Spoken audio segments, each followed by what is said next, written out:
Intuition, the Development and Psychology of Intuitive Senses by Celestia Copps. Read for you by Chloe Jacobson.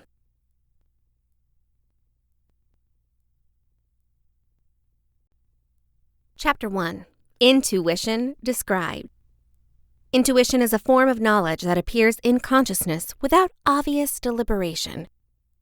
It is not magical, but rather some kind of faculty in which hunches are generated by the unconscious mind quickly sorting through past experience and cumulative knowledge. Often referred to as suspicion, intuition tends to appear holistically and rapidly, without awareness of the underlying mental processing of information.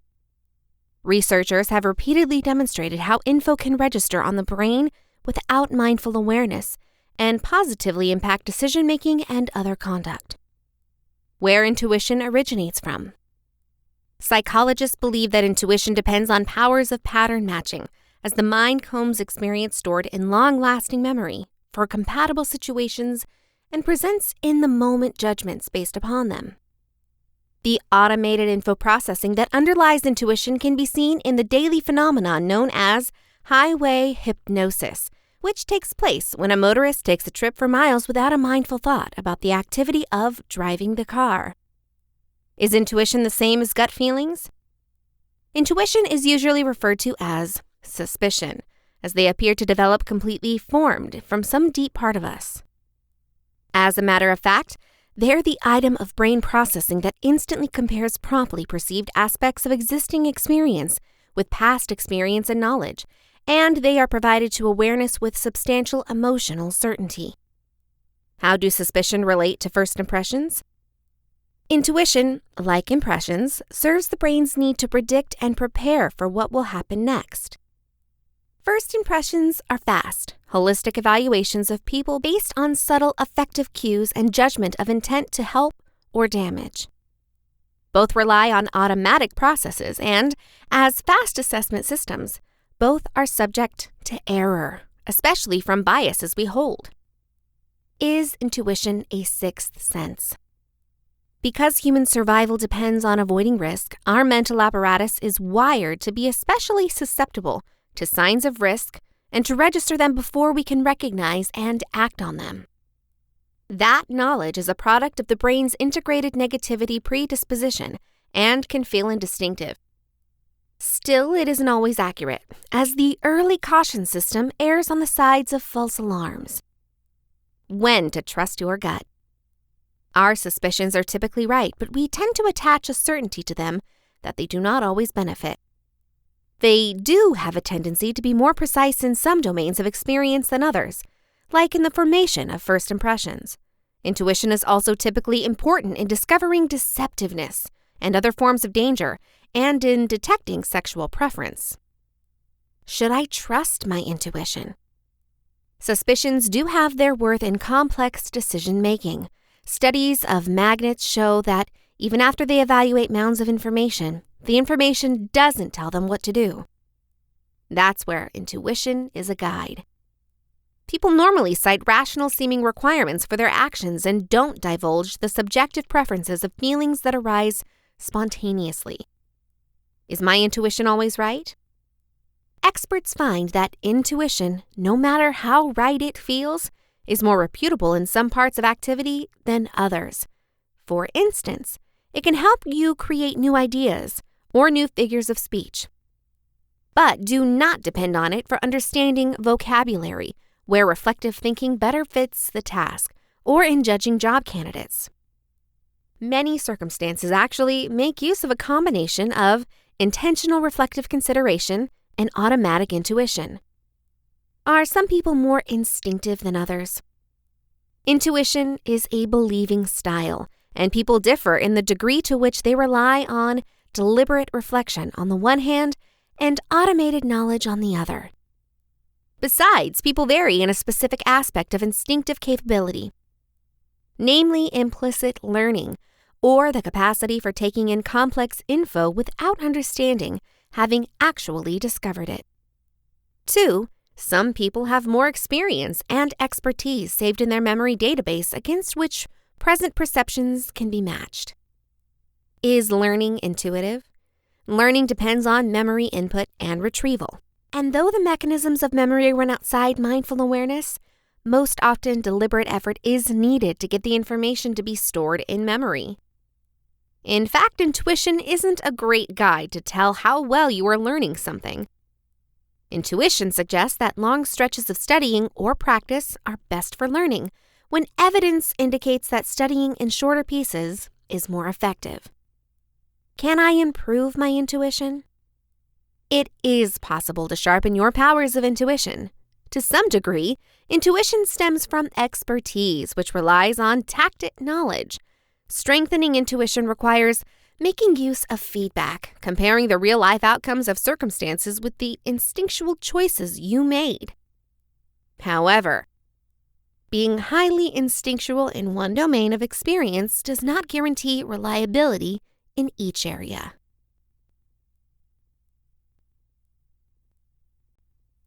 Chapter 2. The Psychology and Philosophy of Intuition.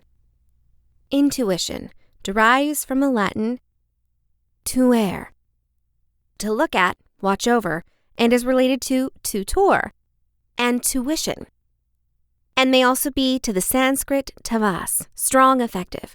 Broadly speaking, an intuition is a personality to believe developed without hard proof or mindful consideration.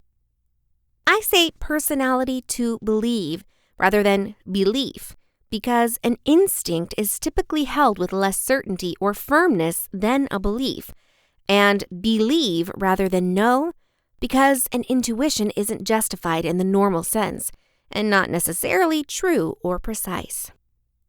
It isn't just that intuition is progressed without hard proof or mindful deliberation, but that hard proof and conscious consideration can actually restrain it. "I'm not absent-minded," said G.K. Chesterton. "It is presence of mind that makes me uninformed of everything else." Intuition is typically mixed up with instinct. Instinct is not a feeling about something, but a propensity towards a specific conduct that is natural and typical to the species. Anna stepped back, intuiting that the pet dog would follow its impulse and bite.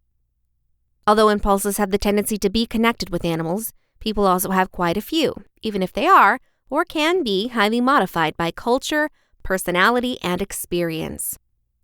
Examples of human impulses include any number of phobias: territoriality, tribal commitment, and the desire to procreate and rear their young, even in the face of all the hassles, compromises, and expenses involved. These instincts are usually disguised or sublimed. For example, tribal loyalty might find an outlet in sport, and the desire to procreate may take the more rarefied form of romantic love. Aristotle claims in the Rhetoric that humans have an instinct for truth, and the Poetics that we have an instinct for rhythm and consistency. No doubt he overstated us. If intuition isn't instinct, how does it run? An instinct includes a coming together of facts, principles, experiences, thoughts, and emotions that are loosely connected, but too profuse, diverse, and peripheral for deliberate or rational processing. As this process is sub- or semi-conscious and the workings are hidden, an instinct appears to emerge out of nothing, ex nihilo, and cannot, or at least not instantly or readily, be justified.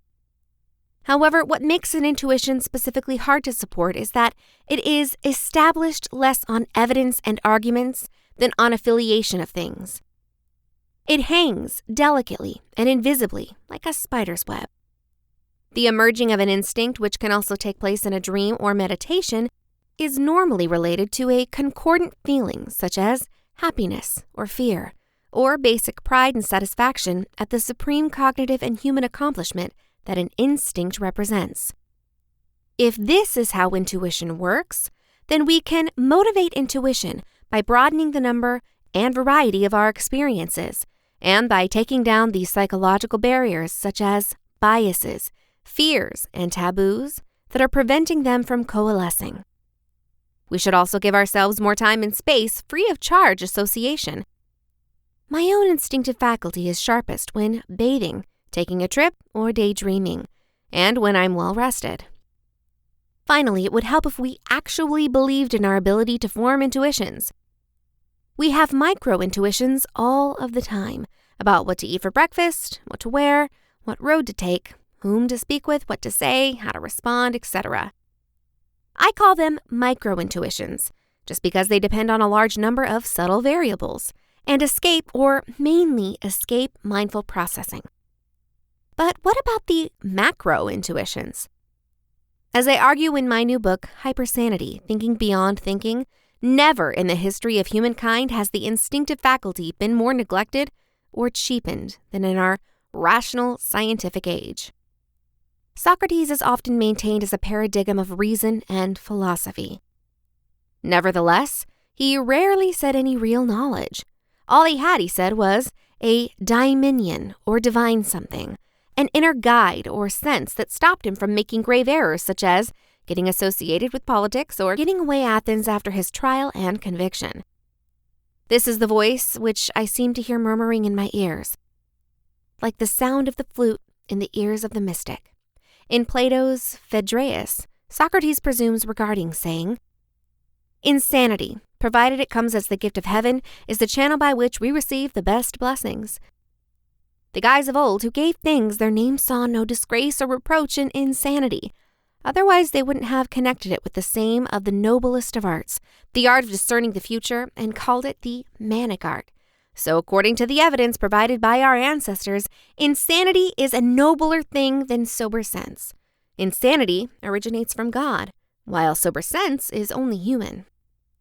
In the Meno, which includes Meno and Preservation with Socrates, Plato checks out the nature of virtue. After Socrates has applied his dialectic method, Meno reaches the realization that he is unable to define virtue, despite the fact that he has provided many speeches on the subject. He compares Socrates to the flat torpedo fish, which typifies or numbs all the ones who come near it. And I believe that you're really sensible in not leaving Athens, for if you did in other spots as you do here, you would be cast into jail as a magician. Socrates, the paradigm of reason and philosophy, is also the extremely embodiment of a koan. Meno asks Socrates how he will try to find virtue if he does not know what it is. "And how will you inquire, Socrates, into that which you do not know? What will you put forth as the topic of inquiry? And if you find what you want, how will you ever know that this is the thing which you did not know?" In reply, Socrates says that he has spoken with certain smart guys and women who mentioned things divine, that the soul is never ceasing, has been born typically, and has seen all things on earth and below. Since the soul already knows everything, learning consists solely in recollecting that which is already understood. Socrates traces a square in the dirt and asks one of Meno's slave boys a series of questions that trigger the ignorant boy an influence to get Pythagoras' theorem. For Socrates, the boy's performance shows that there is at least something to his theory. Reason is not the only roadway to knowledge. In Nicomachean Ethics, Aristotle says that the types of personality, hexes, by which the soul can reach truth are 5 in number. 1. Clinical knowledge, which gets to necessary and internal truths by reduction and induction. 2. Art or technical skills, which is a logical capability to make. 3. Practical knowledge, which is a logical capacity to secure the good life, and includes the political art.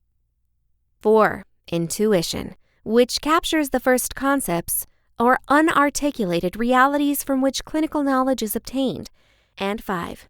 Philosophic knowledge, which is scientific knowledge combined with intuition of the things that are greatest by nature. What is fascinating in Aristotle's schema is that clinical knowledge, and reason more broadly, isn't independent of intuition. Rather, it is intuition that makes clinical knowledge possible. Centuries later, Locke made a similar point in contrasting intuition and presentation. Presentation needs conscious steps, but each step is or should be instinctual. At least, intuition underpins the thinking process, since fundamental axioms and primary guidelines of reasoning can't be developed by any other means. And, naturally, the exact same is also true of our essential moral beliefs, of useful knowledge. Today, there's a top in Antarctica that has been unnamed Intuition Peak, in honor of the role of intuition in the advancement of human knowledge. But one important caveat to climb down from this high point. If you put a conservative person in a room with a left-wing one, or a spiritual person with a non-religious one, you will quickly find that their intuitions conflict. Intuition can and should be used to create hypotheses, but never to validate claims.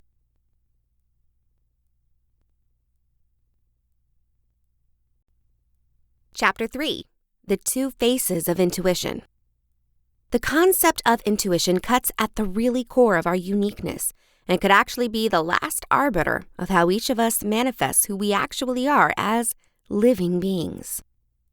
In this respect, intuition represents the essence of our personal and collective identities and includes the trigger of life energy that we often refer to as spirit.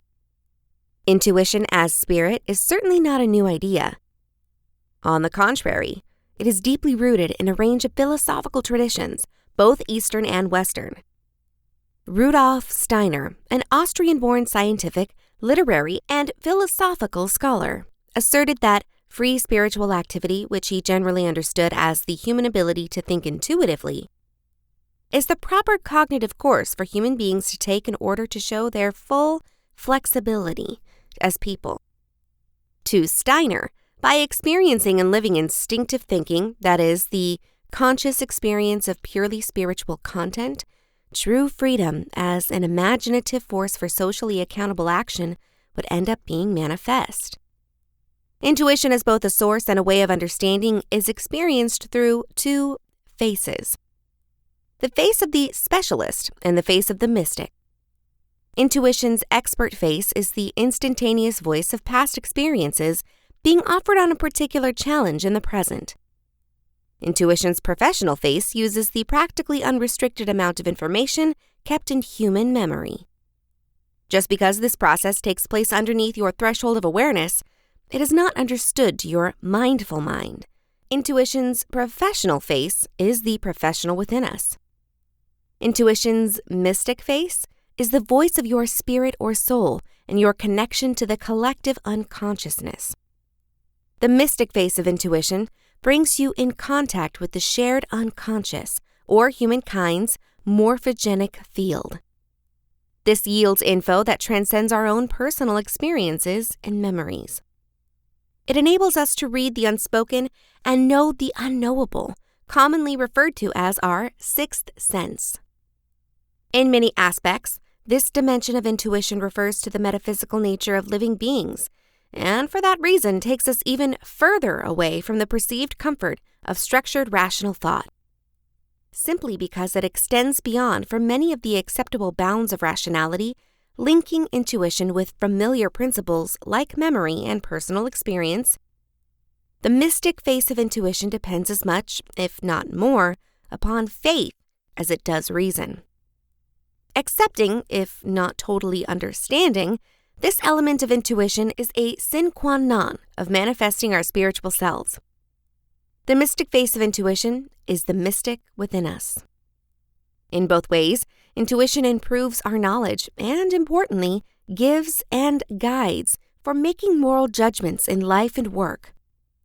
It is specifically important because it matches and enhances the dominant mode of getting knowledge over the past 400+ years: analytical thinking.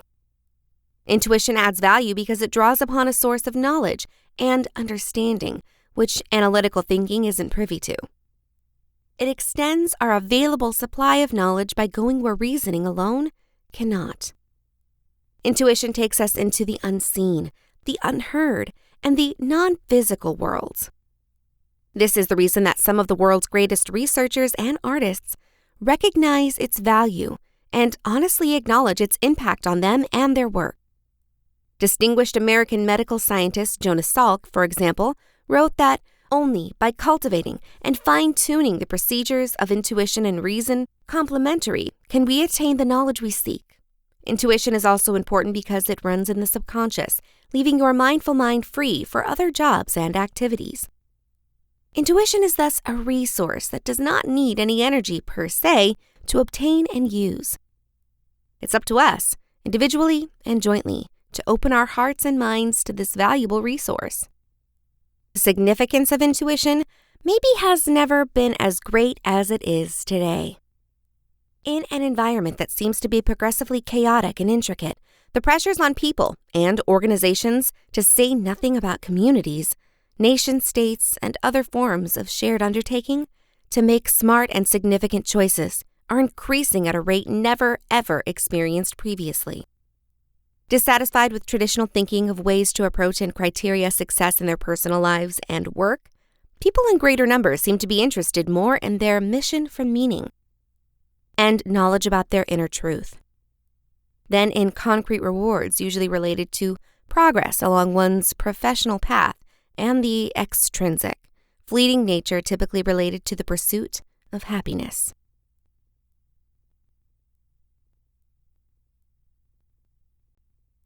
Chapter 4. Comprehending Intuition and How the Mind Functions. Steve Jobs, in his popular Stanford University beginning address, 2005, advised students not to let the noise of others' opinions hush your own inner guide, but rather have the bravery to follow your heart and intuition. Only a few psychologists would deny that we have a subtle mind that can be a great source of strength, delight, and creative insight. Nevertheless, as mental scientists, our job is to comprehend how the subtle, intuitive mind works, and thus keep from any simple-minded romantic pronouncements. Perhaps by seeking to comprehend how our instincts can trick us, we can learn how to master our subtle, instinctive mind and cultivate greater strength, happiness, and creative and reflective capabilities. In their fascinating book, The Unnoticeable Gorilla and Other Ways That Our Intuition Deceives Us, Christopher Chabris and Daniel Simmons offer readers with unique insights to the illusions of the mind and how to master them. This book is wonderfully doubtful and scientifically knowledgeable, but also colored by anecdotes and wit in relation to the subtle ways in which our instinctive mind can deceive us. Noticeably, it has become fashionable to reason that intuitive approaches of thinking and deciding transfer to analytical methods. This is a seductive argument, given that intuition is often assumed to be faster and easier than rational consideration. Early humanistic accounts of human development also promoted the idea that intuition plays a main role in positive psychological health. According to Rogers, to end up being a fully functioning individual required developing the capability to trust your impulses and cultivate intuitive, spontaneous models of self-expression. Likewise, Jung defined optimal psychological health as consisting of the capability to maintain an openness to messages from a deeper level of the unconscious.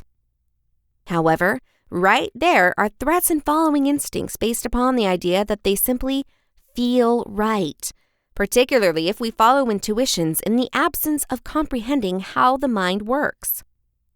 The motivation for The Unnoticeable Gorilla originated from one simple experiment carried out by its authors, involving a gorilla beating its chest on a basketball court. The authors asked participants to watch a video in which a group of basketball players dressed either in white or black passed several of the basketballs around. Individuals were asked to count the number of times the players in white passed the ball. At the time of the video, a person dressed in a black gorilla suit walked into the middle of the group of players and beat their chest. Later on, students were asked if they had seen anything uncommon or a gorilla. Surprisingly, half of the individuals didn't report seeing a gorilla. The study rapidly turned into one of the most well-known experiments in psychology.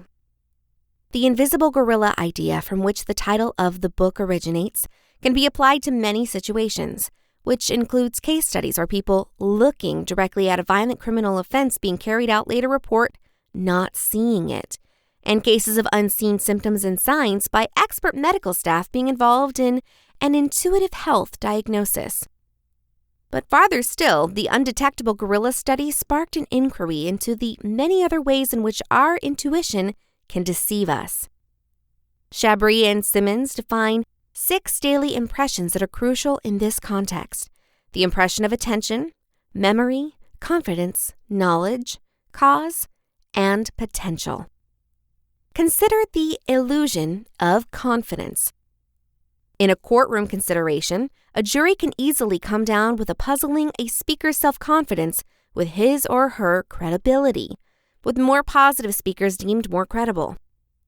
This, naturally, has repercussions for the way jurors give weight to the proof provided by different witnesses. Even so, if we can learn how to cultivate and really appreciate modesty and unpredictability, similar to Socrates proclaimed, we may learn how to listen more thoroughly and sensibly without falling victim to the illusion of confidence. It appears to make instinctual sense that you should trust your physician more than they appear more confident when they're giving you health guidance. We might intuitively lose self-confidence in doctors who have to consult with a recommendation book before advising us, though research has revealed that confidence isn't a good indication of capability. Chabris and Simmons suggest that it is sensible for us to enhance tentativeness and modesty as worthy attributes, or strengths of character, much like a positive psychology now advises, and hence welcome back the unsure to expression, I'm uncertain. Likewise, by becoming conscious of the illusion of attention, the misconception that we pay close attention to more than is actually possible, we may stay away from foolish, dangerous behavior, like multitasking through driving. The problem with the illusion of attention is that it feels a bit like we're paying enough attention, for instance, when we're driving and, all at once, texting on the phone. Nonetheless, when our attention is split compared to the situation where our attention is focused on one job alone. Problem is that we often do not notice this efficiency deficit until all the unanticipated takes place, and it's far too late. As such, good judgment grounded in the knowledge of how the mind works needs to change our intuitive feeling that we are doing the right thing, making the right choice, in control of the situation, etc. Other impressions, such as the misconception that people have reservoirs of untapped brain power that is just waiting to be effortlessly accessed, reinforces laziness and our tendency to choose the many quick and easy repairs society peddles our way. An example could be this: the idea that listening to Mozart will make your kids smarter, or that the subliminal messaging can help you quit smoking. Might sound enticing until you find there's no proof that these things work. The issue isn't the absence of potential, but the impression that it is easy to unlock this potential. How many of us have been fooled into thinking that cognitive training products like Sudoku can help conquer the general negative effects on aging memory with just several minutes of training every day? Who would even think of questioning such an idea? After all, undoubtedly, there's some truth in the old adage, use it or lose it, right? Chabris and Simmons clarify, though, that while you could get even better at Sudoku, if you believe that Sudoku brain training will help you remember where you have put your secrets or keep your mind sharper in general, then you're not succumbing to the illusion of potential. The issue is that the effects of Sudoku practice might not generalize to other cognitive skills, each of which might really need to be cultivated in somewhat different ways. But it feels a little like Sudoku training is a much better form of brain training than something which could actually help our brains far more, but which might be harder work, such as regular aerobic exercise. While the many illusions of intuition could have serious effects at times, some of the repercussions are funny, and this amusing gratitude of our foibles may even help us to transcend the illusions. Chabris and Simmons tell the story of the Pope tart, the comical situation where our overzealous pattern recognition leads us to see popes engraved into Pop-Tarts. Moreover, the Simpsons are said to offer us with lessons on the illusion of casualty. Regardless of Lisa's best shots, Homer fails, prone to believing that a rock has the capability to keep both tigers and bears away. Even though we may laugh out loud while reading these stories, Chabris and Simmons are fast to remind us that we ourselves could fall vulnerable to comparable impressions. Chabris and Simmons suggest that it is not the complete lack of instinctual decision-making that guarantees higher levels of adaptive functioning. Rather, They suggest that the key to effective choice-making is understanding when to trust your intuition and when to be wary of it and do the consistent effort of thinking things through. Chabris and Simmons ask us to slow down, unwind, and examine our assumptions before jumping to conclusions, therefore exercising modesty, vigilance, self-regulation, and perspective. They ask us to use our new understanding of how the mind works to understand why people act in the manner in which they do. That is often not because of stupidity, arrogance, or lack of focus, but because of the everyday impressions that affect all of us. As such, they hire us to work out objectivity, kindness, forgiveness, and social intelligence. It is all too easy to harshly judge others, but when we truly react to the call of Socrates to know thyself, and when we truly come to comprehend our subtle instinctive mind, we end up being more caring and understanding of others. Remarkably, the JAM study performed by Wilson and Schooler, 1991, represents one of the few attempts in the book to actually determine the type of situations in which intuition might actually be superior to intentional analysis. While logical analysis could be definitely needed in some circumstances, hiring a staff member based on his prior experience rather than on misleading show of self-confidence when deciding between the taste of two jams or two lovers, we might question how far rational analysis can be used. Till determined otherwise by the completely functioning person, these could be well considered matters of the heart, to the extent that no single right answer can be determined using logic or facts of science.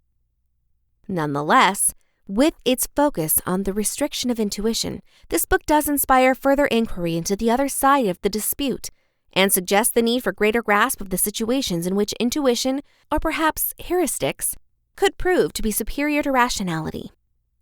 Nevertheless, this terrific book by Chabris and Simmons helps us move past mystical psychological attachments to the ideal of intuition.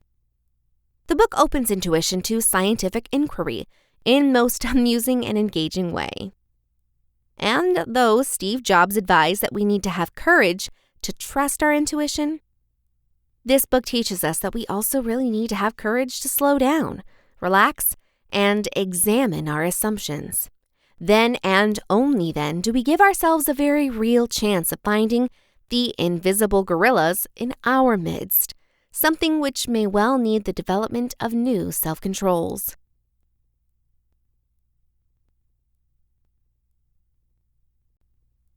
Chapter 5. How to intuitively make smart choices.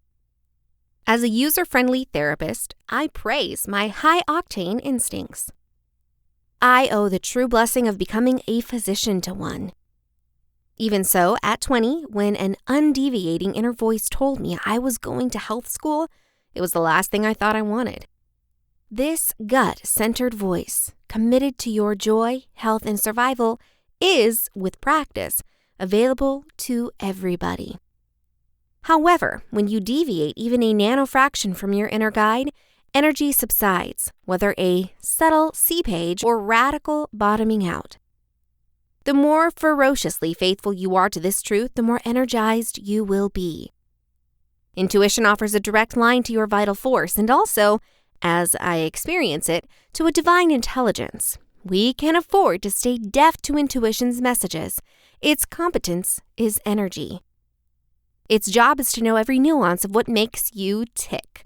A master at reading vibes, intuition is constantly tallying what gives positive energy, what dissipates it.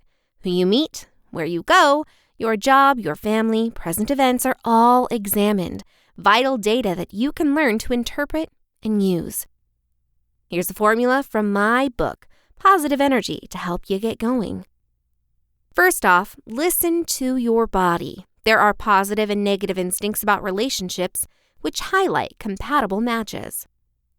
Second, act upon this info, which is often the hardest part. Let me walk you through the process. Recognize your body's intuitions about vibes.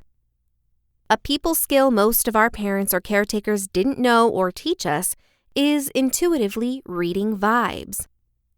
We learned a lesson from surface information.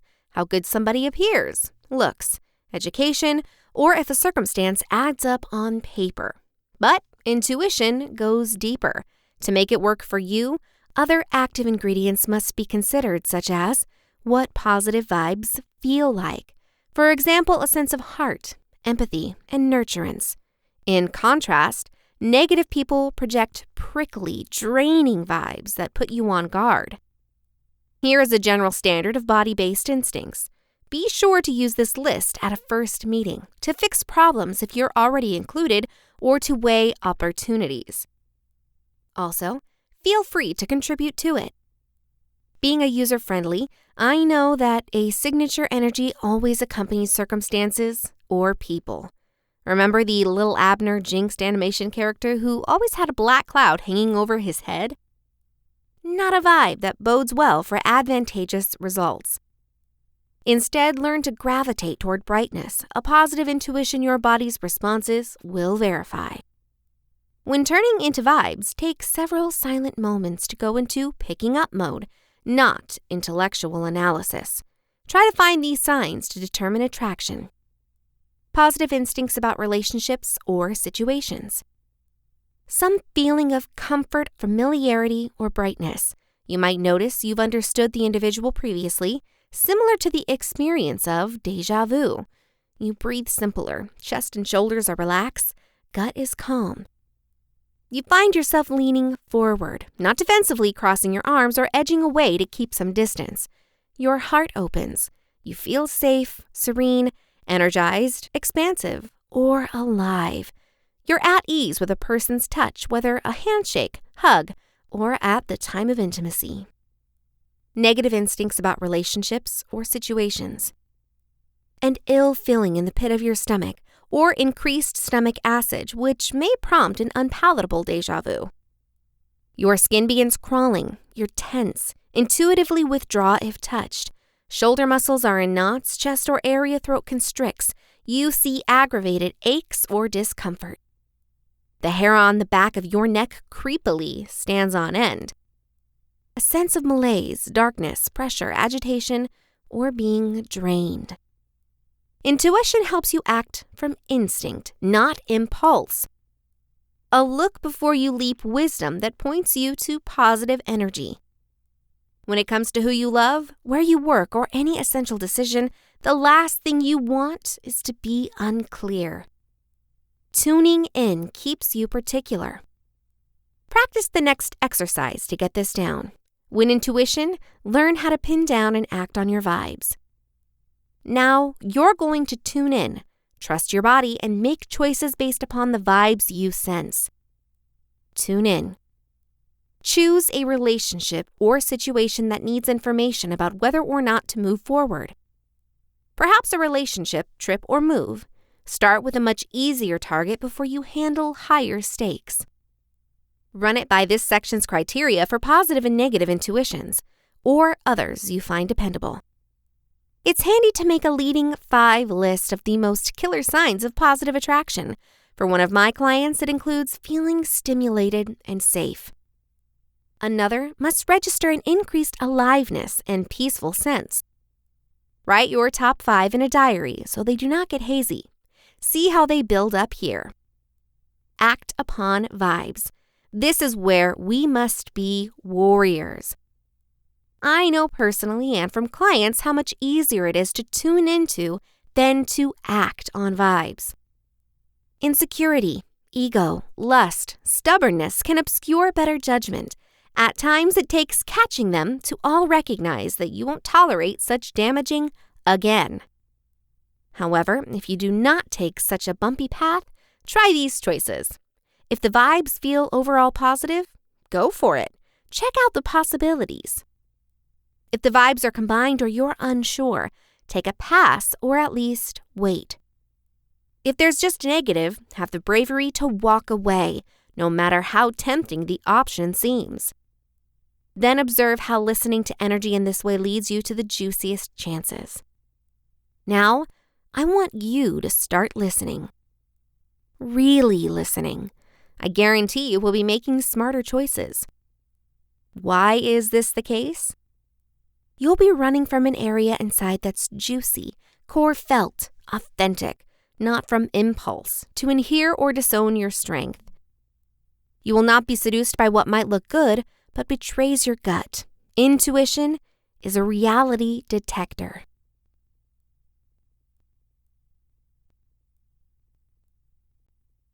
Chapter 6. The connection between intuition and proficiency.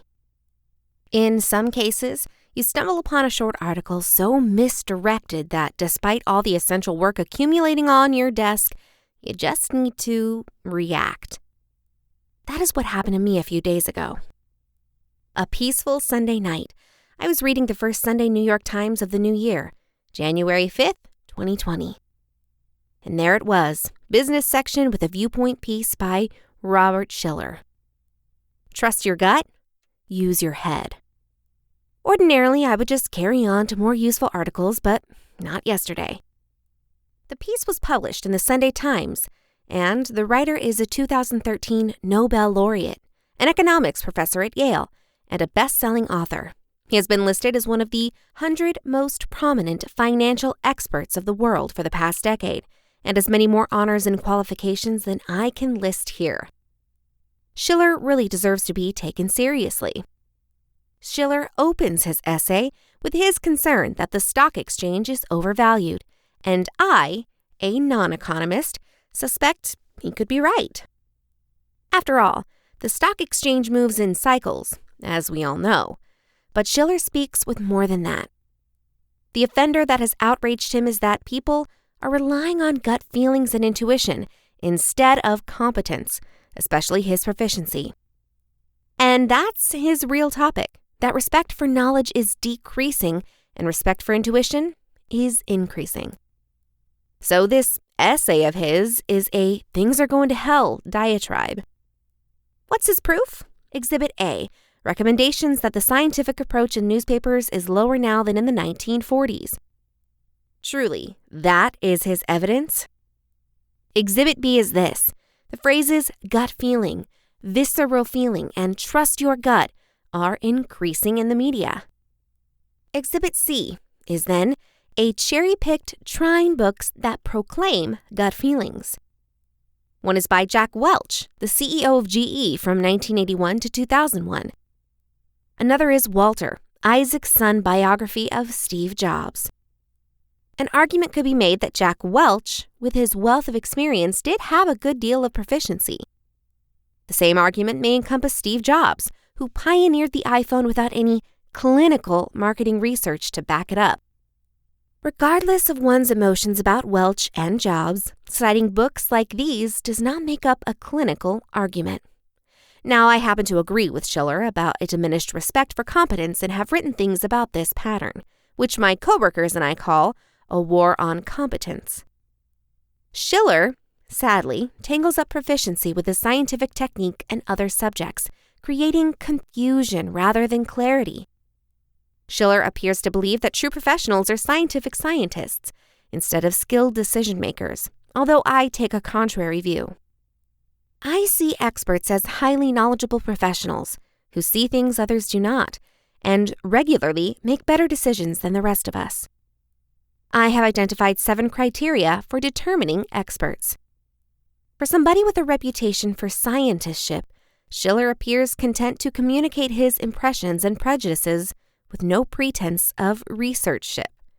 He disregards contrary evidence, like the influence of heuristics and biases, community, which installs its own unique criticism of intuition. He has chosen to write a polemic. Still, the real problem I have with his essay is that he says that intuition and competence are revers, that depending on intuition means turning down expertise. I think Schiller has gotten it backwards. My own view is just the reverse. Notified intuition is the basis for expertise. Taking a look at the positive side, Schiller's essay provides a chance to clarify the relationship between intuition and know-how. Kahneman and Klein defined some of the conditions under which knowledge can develop and can be expressed as notified intuitions. The intuition of firemen, for example, and perhaps the intuitions of Jack Welch and Steve Jobs. I did a believed experiment and thought of a Schiller clone depending on pure analysis, separated from experience running GE for 20 years, or running Apple during its amazing period of innovation. I am not with confidence seeing a performance history of success. From my perspective, notified instincts originate from knowledge. The two are closely associated, not reveres. Knowledge shows tactic knowledge, not the proficiency of treatments or the buildup of scholastic honors. I'm not criticizing Schiller's academic accomplishments as an economic expert. Rather, I'm questioning his credibility in subjects he has not scientifically checked out. He has no background that I can find in the areas of intuition or know-how. The paradox of Schiller's essay is that he is guilty of the sin that he is grumbling about. People without confidence promoting their own viewpoints that stem mostly from their uninformed gut feelings.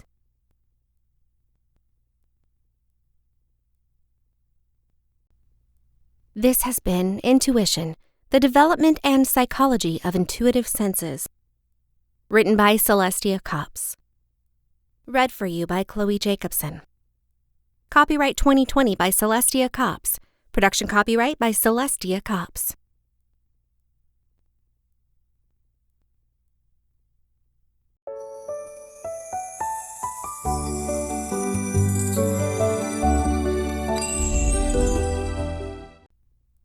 Intuition, the Power and Role of Our Natural Instincts. By Celestia Copps.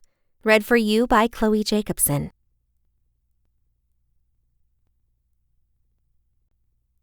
Chapter 1. The Top 8 Realities About Intuition. The fact that we hack together machines to beat us in a bunch of small corners of our own game proves, if nothing else, we can hack our own intuitions also. 1. Intuition is highly efficient. You don't consider it too much. A body of research exposes that intuition can be not only faster than reflection, but also more accurate. We're pretty good at judging people based on impressions. Thin slices of experience varying from peek of a photo to 5-minute interaction, and consideration cannot be only extraneous but intrusive. In one case study of the capability she dubbed thin slicing, the late psychologist Nalini Ambady asked individuals to watch quiet 10-second videos of teachers and to rate the trainer's overall efficiency. Their rankings correlated highly with students' end-of-semester ratings. Another set of individuals had to count backwards from 1,000 by nines as they watched the clips, inhabiting their conscious working memory. Their ratings were just as accurate, showing the instinctual nature of the social processing. Seriously, another group was asked to spend a minute documenting reasons for their judgment before giving the ranking. Precision dropped considerably. Ambady presumed that deliberation focused them on vivid but misleading hints, like certain gestures or utterances, instead of letting the complicated interaction of subtle signals from a holistic impression. She found similar disturbance when participants watched 15-second clips of sets of people and judged whether they were complete strangers, good friends, or dating partners. Other research shows we're better at identifying deception and sexual preference from thin slices when we depend on intuition rather than reflection. It's just as if you are driving a standard transference, says Judith Hall, a psychologist at Northeastern University. And if you start thinking about it too much, you can't remember what you're doing. However, if you go on automatic pilot, you're fine. Much of our social life is a lot like that. Thinking way too much can also harm our ability to form preferences. College students' ratings of strawberry jams and college courses aligned better with specialist viewpoints when the students weren't asked to analyze their rationale. And people made car buying choices that were both objectively better and more personally satisfying when asked to concentrate on their feelings instead of on details. But only if the choice was complicated, when they had a lot of info to process. Intuition's unique powers are unleashed only in certain circumstances. In one study, Individuals finished a battery of 8 tasks, including 4 that tapped reflective thinking, discerning rules, comprehending vocabulary, and 4 that tapped intuition and creativeness, creating new products or figures of speech. Then, they ranked the degree to which they had used intuition, suspicions, inklings, my heart. Use of their gut hurt their performance on the first 4 tasks, as expected, and helped them on the rest. At times, the heart is smarter than the head. 2. We get too deeply attached to instinctual beliefs. Once an instinct hits, we hold on to it in spite of the dangers. Intuition can, for example, result in all sorts of cognitive and social predispositions, like the anchoring effect, where choices are swayed by the first piece of info thrown at us, and racial bias. Even in areas where the heart should rule, like romance, it can be unaware. In a classic study, when guys on a bridge were halted by an appealing woman and asked to finish a survey, they were more likely to try and call her afterwards if it was a creepy suspension bridge. Misattributing psychological stimulation to sexual attraction. Our dreams, those unwilled versions of the night, hold a powerful aura of truth we cannot quite snuff out. Many people report they're more likely to change their travel plans if they've dreamed about a plane crash than if the government announced an actual travel caution. And test takers can't shake the first instinct fallacy. 3 in 4 university students reported that when reconsidering a response on a test, their initial choice will generally end up being right. But when we eliminate marks on an actual exam were evaluated, the reverse was true. Twice as many changed answers went from wrong to right as right to wrong. In general, says psychologist Sasha Topolinsky of the University of Perfume in Germany, intuition is something psychological that makes you confident in an idea. You can't eliminate this feeling from me. I do not trust this automobile seller. I can't tell you why, but I'm positive that I don't like him. Intuition about the precision of an instinct is a lot more fallible. When people were asked to rate their self-confidence that their suspicions had guided them masterfully on a test, self-confidence scores had no relationship to actual efficiency. Even when we acknowledge the illogicality of an instinct, we typically stick with it.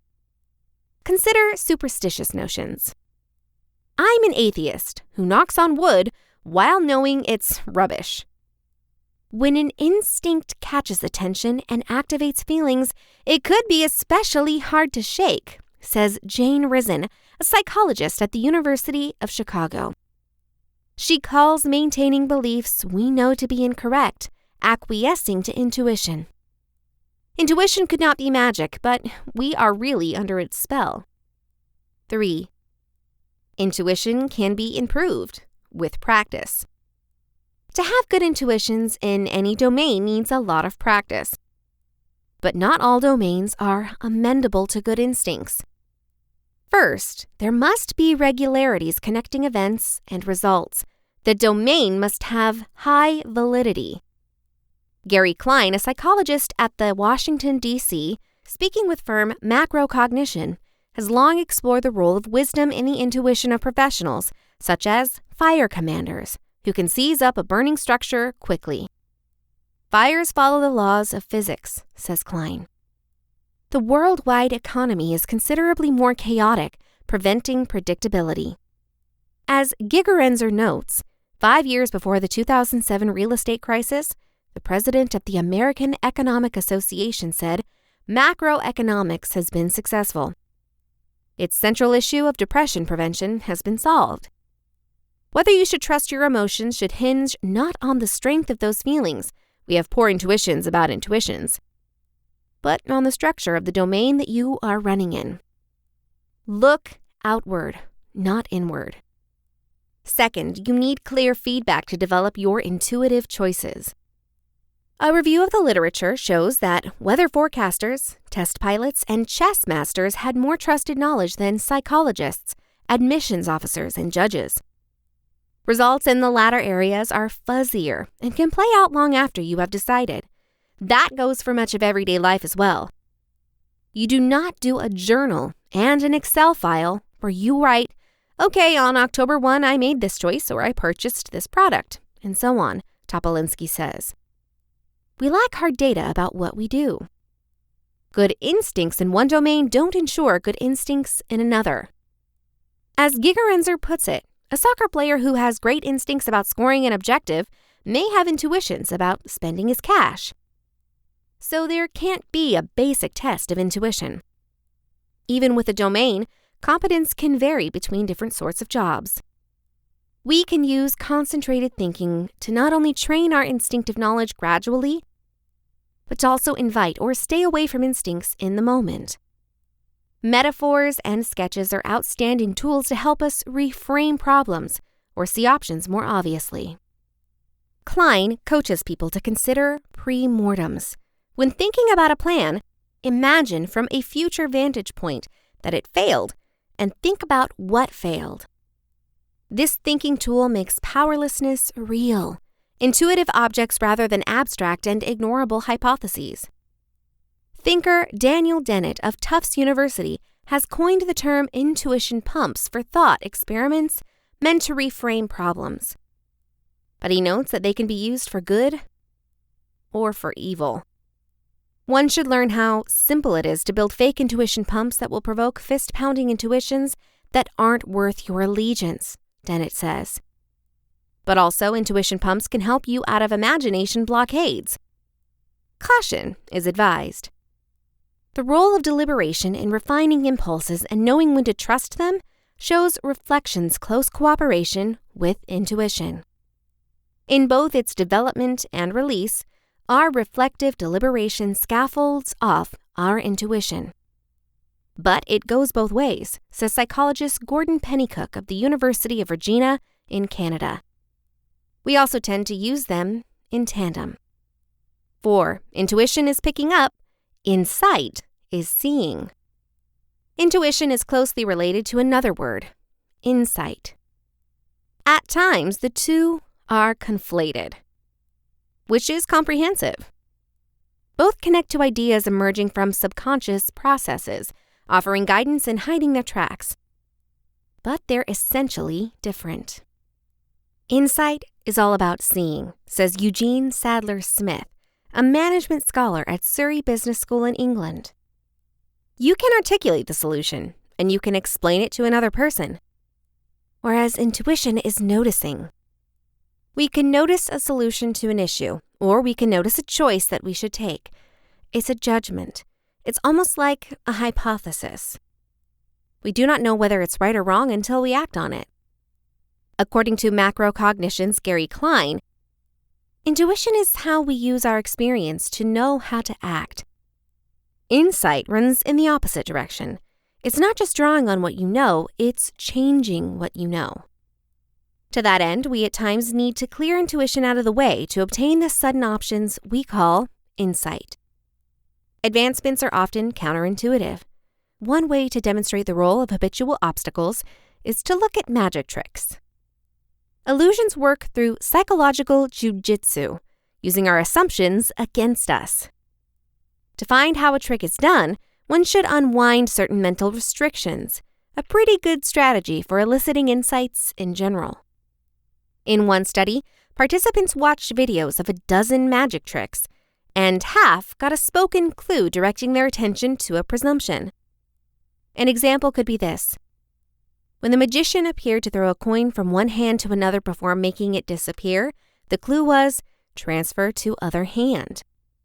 Given such prods to counter their intuition about what they saw, the resolution rate went from 21% to 33%. Intuition's relationship with insight is complex. It can at times suggest when an insight is possible. A common lab test of insight is the Remote Partners Test, RAT, given 3 words like cottage, Swiss, and cake.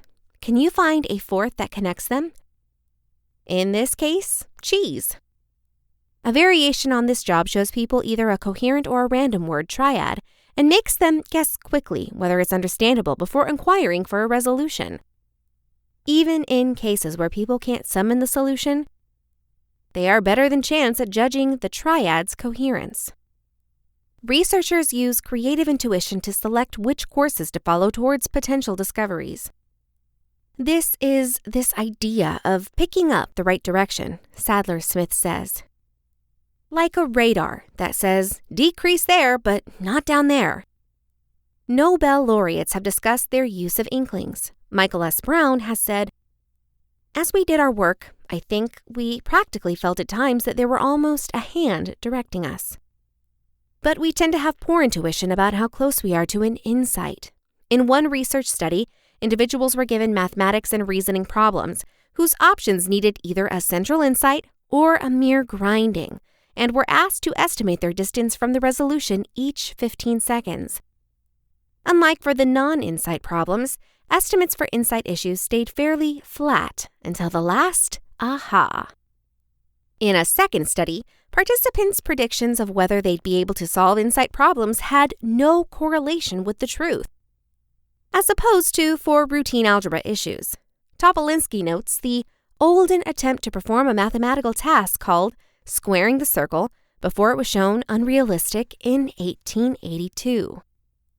There were many blind tracks that people followed for centuries, he says.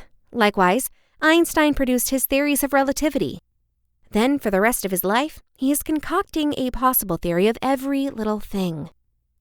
Such a theory could be out there, but for his capabilities and his time, this was a wrong intuition. 5. Tension prefers intuition. Unhappiness doesn't. Consideration is a luxury. In alarming circumstances, say while being chased by a bear, you don't have the time to weigh all your choices. You follow your first impulse, run, presumably. Anxiety, stimulated in any circumstance, similarly pushes you towards quick and penny-wise reflexes. If you are truly at risk, that can be useful. If not so, then reflection might be better.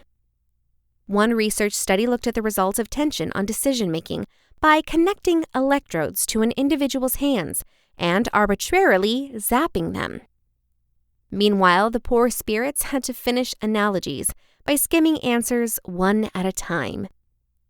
Butter is to margarine as sugar is to beets, saccharin, honey, lemon, candy, chocolate. Compared to participants who did not get shocks, they were more likely to get on an answer without even seeing all of the alternatives and, consequently, got more wrong. Stress's results on the brain are mediated in part by the release of the hormonal agent cortisol. In one experiment, scientists gave individuals a cortisol-increasing drug, or a placebo, and then had them do something called the Cognitive Reflection Test, CRT. The CRT includes 3 questions, each with an intuitive but wrong answer. For example, a bat and a ball cost $1.10. The bat cost $1 more than the ball. How much does the ball cost? You want to say 10 cents, but a quick calculation reveals the ball is 5 cents and the bat is 105. Most people, even students at elite colleges, struggle to get all 3 issues right, but cortisol minimized right answers even further. Even as tension activates heuristic thinking, practices, and shortcuts, it degrades more sophisticated instinctual processing. Remember the remote partners test? Home Swiss cake? One study found that increasing anxiety in participants by showing them hair-raising pictures scrambled their intuitions about whether linking a word existed. The macabre images may have impacted this efficiency step, called an instinct index, in part by decreasing participants' state of mind. Sadness tends to make people think analytically. When we are sad, something's wrong, which could be time for concentrated problem solving. 6. Some people are more instinctive than others. Some researchers believe there are individual distinctions in broad intuitive ability. A current study found 2 clusters of instinctive skill. One belongs to insight, such as conceiving a new metaphor, which is connected to intelligence. The other, associated with implied learning or learning complicated info without understanding what you've learned, say getting a new language, is strongly linked to intelligence. Perhaps more substantial for conduct than general instinctual ability is thinking style, the degree to which you rely on intuition and reflection in the first place. A common measure in research is the Faith and Intuition, FI scale, in which people rate contract with statements like, "I believe in trusting my inklings."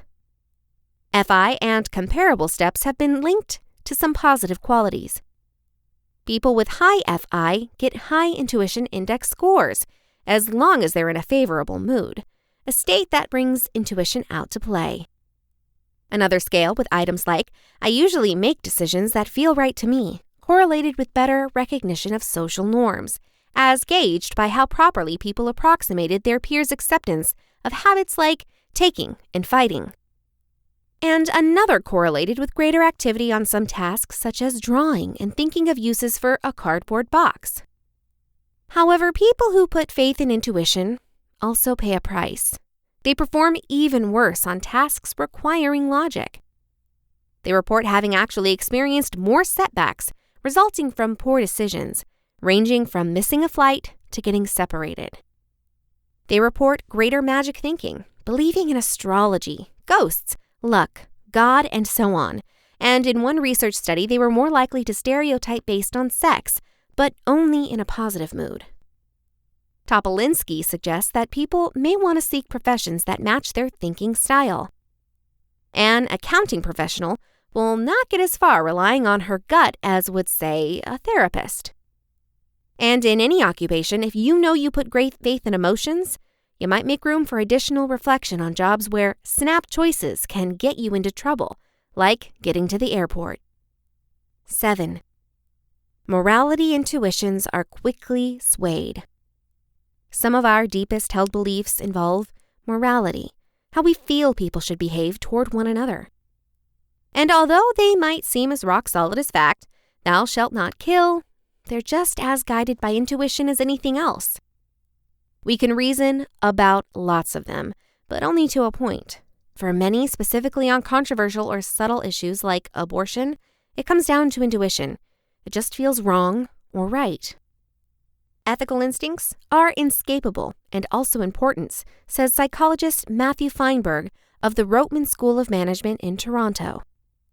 They drive compassion as well as social justice movements, but moral intuitions are also at the heart of many, many problems in society. Impassioned gut reactions can derail logical discussion, as opponents are labeled evil. Many findings highlight the unconscious processing built into ethical judgment. Often, we base viewpoints on things we'd never factor into a deliberate decision.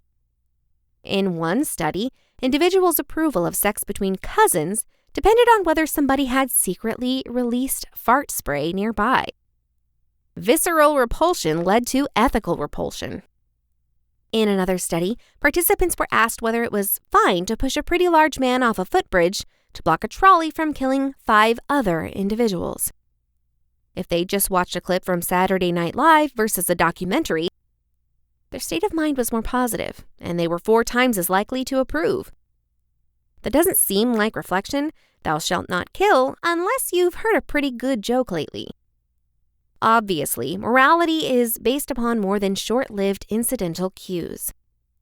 We also have much deeper values like fairness and loyalty. Each an abstraction formed from a lifetime of experience. Psychologist Jonathan Haidt of New York University has marked 5 unique ethical foundations that direct our conduct: fairness, loyalty, authority, pureness, and avoiding damage. Research studies suggest that political liberals prioritize fairness and harm avoidance. Conservatives prefer loyalty, authority, and pureness. And Feinberg has found that we can form people's ethical intuitions by catering messages to their favored values. When he framed an argument for universal health care in regard to purity, fewer diseased Americans versus fairness, health care for all, conservatives expressed more support for Obamacare. When he framed an argument for army spending concerning fairness, fighting inequality, versus authority, American supremacy, liberals uttered more support. Likewise, he swayed conservatives to support same-sex marriage through commitment, patriotic couples, and environmentalism through pureness, a clean planet. He also used moral reframing to lower conservative support for Donald Trump. he disloyally dodged the draft. And liberal support for Hillary Clinton. She unjustly prefers Wall Street. Examples, metaphors, images, and stories can give shape to our own and other people's intuitions, not only in politics, but in all worlds of life, science, relationships, education. We acquire new models of the world and thought, conscious and not, fills them in. As for messages meant to generate gut reactions, we see a lot of that on the internet nowadays, said University of Saskatchewan's Thompson. Memes, that's exactly what they are. One could fairly call memes the fart spray of the web. 8. You can read people by reading what they write online. Humans have strong instincts about others. That's simply because character judgment has such alarming repercussions, and because we have so much experience with it, over our lifetimes and over development. What happens when people reading goes on the internet? And when it's limited to the reading of what others write, increasingly, we should examine each other via bits of text instead of, say, darting eyes or kind smiles. But that doesn't keep back our snap judgments. Normally, when asked to rate a writer's characteristics based on emails, personal essays, streams of consciousness, mock diary entries, mock post, Twitter feeds, and dating ads, readers agree with one another more than chance would allow, showing that there are hints in written reports that dependably trigger our intuitions. Which cues do we use? In dating profiles, studies show swear words suggest high neuroticism and low conscientiousness and agreeableness. Angry words suggest the same in tweets. In personal essays, exaggeration suggests extroversion and openness to experience. Past tense suggests depression in post, and cognitive words like no suggested in journals. Surely consideration plays a vital role in judgments, but I question anyone is counting past tense verbs. Our judgments about qualities from writing samples are also often more precise than chance would allow, as some people are better than others at reading between the lines. One study by Hall of Northeastern University learned that the best judges were female, agreeable, conscientious, emotionally steady, thoughtful, intrigued by other people's lives, and big readers, particularly of fiction. Judgments of character can come from the thinnest of pieces, even just an email address. What's thinner than an email address? Punctuation. A research study found that mad and happy-seeming emails have many exclamation points and few question marks. And feminine-seeming emails have both. Other work discovered that smileys in official emails do not make the author appear warm, but do make him or her appear incompetent. In the meantime, adding a smiley with a nose to a dating profile will win you more replies, while adding a noseless smiley will get you less. RRB, to think your future might depend on an emoji. Neither head nor heart can make it through by itself. And negotiating their symbiosis is a difficulty that is much harder than mastering chess or Go. It's not about whether intuition or analysis is best, Sadler Smith tells supervisors. The real skill in decision-making, problem-solving, creativity, whatever, is mixing those two things together. And in a way, that is sort of a lifetime project, isn't it?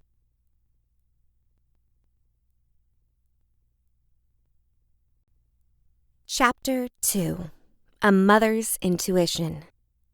Would not it be good if we immediately knew the best way to raise our kids? Are some women geared up with the innate responses that help them be good parents? If you feel like you don't have mom's intuition, is there anything you can do to develop it? The terms maternal instinct and mom's intuition are usually used interchangeably, but I think it's essential to compare them. Maternal instinct implies a naturally based, inborn knowledge that tells us how to parent. I do not know of any proof of this in people. Human relationships are so complicated and so different across different civilizations and different people. I can't even picture what a universal human maternal impulse would look like. You don't parent exactly the same way your neighbor or perhaps your sister does. And if you have more than one child, there are most likely subtle and not so subtle distinctions in how you respond to each of them because they're different people. On the other hand, intuition, which involves fast, holistic, affect-laden judgments, suspicions, that happen without conscious or deliberate weighing of facts, has been well documented by research. Julie Gore and Eugene Sadler-Smith at the University of Surrey, UK, define 4 primary kinds of intuition: problem-solving intuitions, social instincts, ethical intuitions, and creative instincts. Let's see how these might be appropriate to parenting. 1. Problem-solving intuition. You are the professional on your child.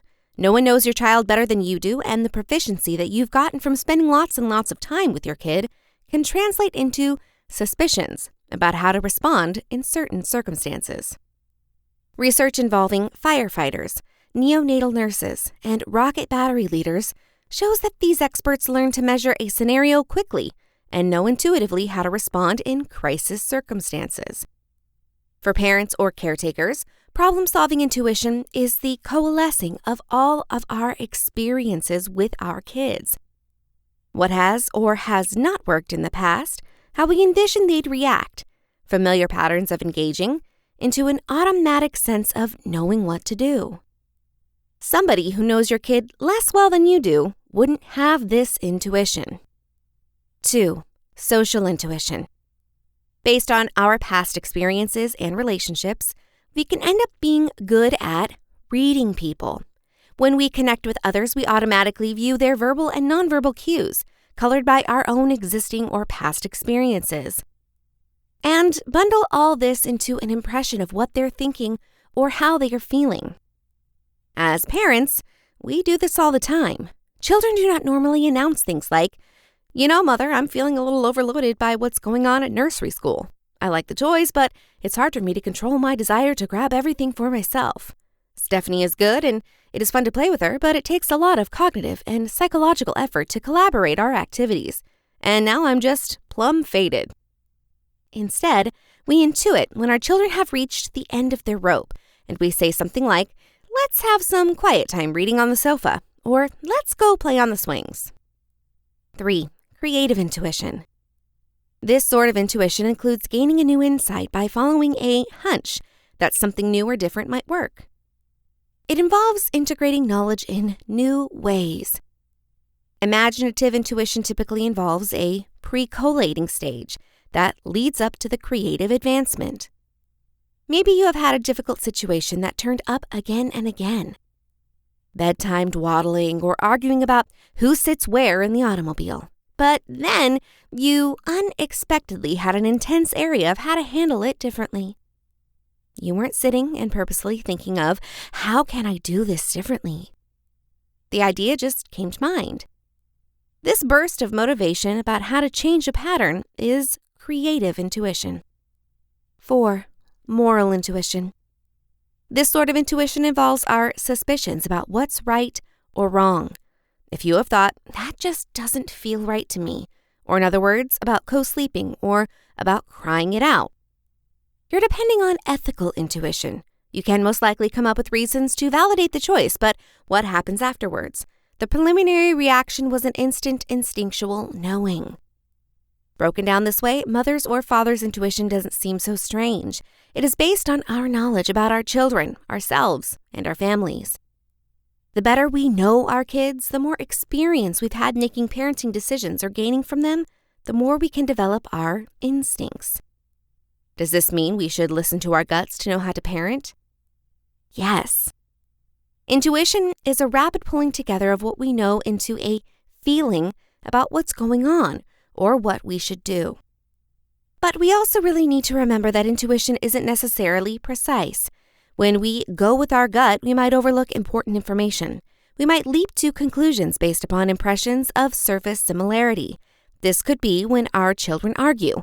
We may too easily leap to defend our more youthful kid because we remember being teased by our older sister or brother, and be blind to the kid's role in the dispute. Our best bet as parents or caregivers is to integrate our intuition with more deliberate thinking and learning. We want to understand our suspicions, but also deliberately weigh them along with reasoning and facts. Intuition draws from experience. As long as our experience is relevant, our intuition matters. The problem is that children grow and change. So in some cases, as parents, we get stuck into an old view of our children that is no longer appropriate. If you have ever grumbled that your parents or caregivers still treat you like you're 11, that could be just because they are depending on out-of-date intuition about how to react to you. Somehow you still feel 11 to them, even though they know you're older. As parents, we need to make a point of deliberately attempting to see our children as they are now, in addition to counting on our experience-based inklings.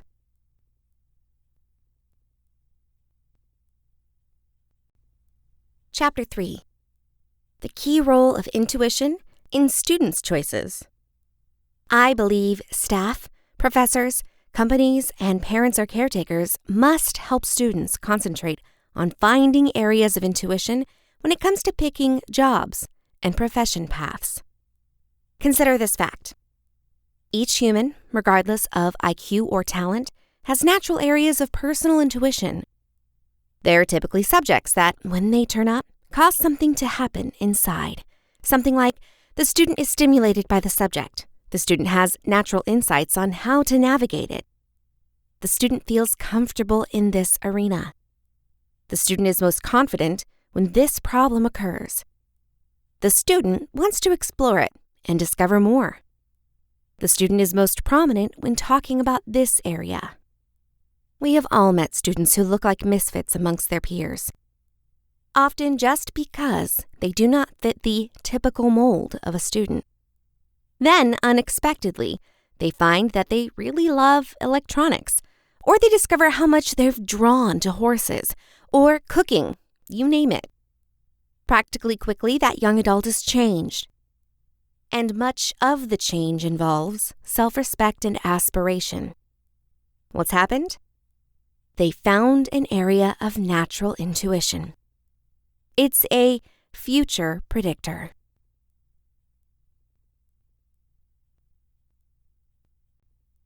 Chapter 4.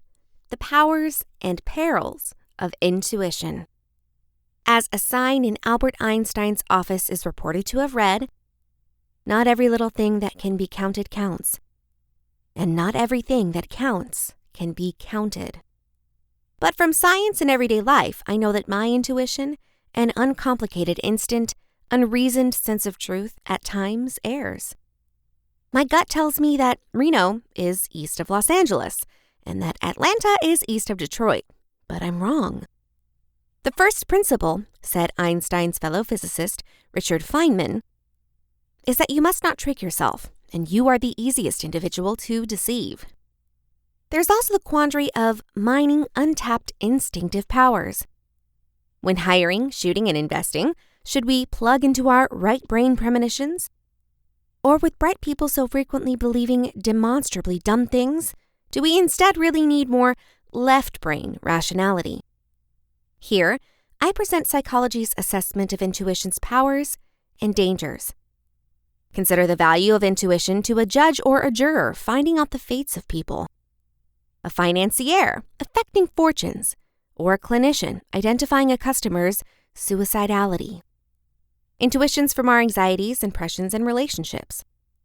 They impact the president's judgments, a gambler's bets, and a worker's director's hiring decisions. Our gut-level instincts have helped us all avoid and sometimes allowed misfortunes. "Nobody can dictate my conduct," said Diana, Princess of Wales, in her last interview before her fatal accident. "I resolve instinct, and instinct is my best therapist." The powers. Prince Charles once said, "Buried deep within every one of us, there is an instinctive, wholehearted conscientiousness that provides, if we allow it to, the most trustworthy guide as to whether or not our actions are truly in the long-term interests of our world and all of the life it supports. We need," he continued, "to listen. more into the sound judgment originating from our hearts. In this postmodernist New Age, Prince Charles has a lot of company. Writers, therapists, and speakers galore offer to develop our sixth sense, harness our inner wisdom, and unlock our subconscious mind. Books guide us to instinctive healing, learning, spirituality, investing, and managing. Deciding what to make from this new home market is challenging. Intuitives, intuition authors, and trainers appear mainly oblivious to new clinical explorations of how the human mind processes information. Are their instincts about intuition legitimate? Conscientiousness is, in some cases, gotten into by unwelcome truth. There to see if we detest it from rational thinking and instead listen to the small voices within. Or are intuitives works to cognitive science with professional wrestling is to sports? Today, cognitive science is exposing an interesting unconscious mind that Freud never told us about. Thinking occurs not on stage, but unofficial, out of sight. Research studies of automated processing, subliminal priming, implied memory, heuristics, right brain processing, instantaneous feelings, nonverbal communication, and creativity reveal our instinctive capabilities. Thinking memory and mindset operate on two levels, the conscious and deliberate, and the unconscious, automatic. Dual processing scientists call it. We know more than we know. This idea that much of our daily thinking, feeling, and acting runs outside mindful awareness is a tough one to accept, reports psychologist John Bargh, Ph.D. of New York University, NYU, and Tanya Chartrand, Ph.D. of Ohio State University. Our awareness is prejudiced to believe that its own intense and deliberate choices rule our lives, but conscientiousness overrates its own control. Take something as basic as speaking. Strings of words effortlessly spill out of our mouths with near-perfect syntax. It is as if there were servants upstairs, busily hammering together sentences that get ripped down and fluidly shoved out of your mouth. Even as I type this paragraph, my fingers gallop across the keyboard under guidelines from some place. And if a person enters my office while I'm typing, the cognitive servants running my fingers will end up the sentence while I start the conversation. We have, it seems, two minds, one for temporary awareness and the other for everything else. Reading thin slices. Do you ever find yourself sizing up someone immediately? Noting their animation, gestures, and manners of speaking, these thin pieces of somebody's behavior can expose much and from long-lasting impressions. Harvard psychology teachers Nalini Ambady, Ph.D., and Robert Rosenthal, Ph.D., found as much after videotaping fellow instructors. Observers viewed 3 thin slices of each professor's conduct. 10-second clips from the start, middle, and end of a class. And after that, ranked the teacher's confidence, energy, and warmth. They discovered that these ratings forecasted with amazing precision the average student ranking taken at the semester's end. Thinner pieces, 3 2-second clips, also yielded ratings similarly in agreement with student evaluations. Even micro-thin pieces tell us something. When Bargh flashes an image for just 0.2 of a second, his NYU students react to it instantly. We're finding that everything is assessed as good or bad within 1/4 of a second, he says. So before taking part in logical thought, we might find ourselves either loathing or loving a piece of art or our new next-door neighbor. There is ancient natural knowledge to this express link between perception and response. When meeting a stranger in the forest, one needed to quickly decide, good friend or opponent.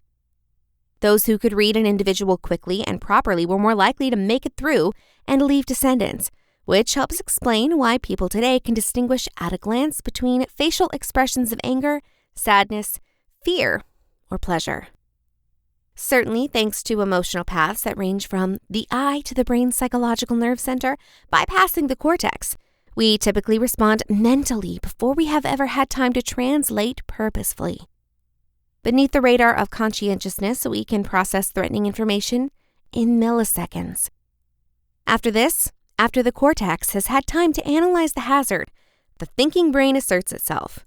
In the forest, we physically leap at the sound of rustling leaves, leaving the cortex to decide later if the sound originated from a predator or the wind. Clearly, human intelligence is more than reasoning, and understanding is more than consciousness. Psychologist George Miller highlighted his truth using a conversation between two ship guests. "There sure is a lot of water in the ocean," said one. "Yes," answered his friend, "and we've only seen the top of it." Women and men's intuitions. When Jackie Larson and her Grand Marais, Minnesota church group one early morning in April 2001, she encountered Christopher Bono, a clean-cut, well-mannered youth whose vehicle had broken down. Larson suggested he use the telephone at her shop to require assistance, but when Bono later appeared, she felt a pain in her stomach, sensing that something was wrong. She insisted they talk outside. "I can tell by your manners that you have a nice mom," Larson said. Bono's eyes repaired on her. "I don't know where my mom is," he responded. Larson delicately ended the discussion, directed Bono back to the church, and then called the authorities and suggested they trace his license plate. Bono's car was registered to Lucia Bono, his mom, in Illinois. When police found Lucia dead in her bathtub, Christopher Bono, 16, was charged with first-degree murder. Was it a coincidence that Jackie Larson doubted Bono's calm exterior? Or was it a woman's intuition, which so many believe is superior to men's? When surveyed, women are more likely to define themselves as compassionate than to guys. The sex gap in empathy also reaches behavior, though to a lesser degree.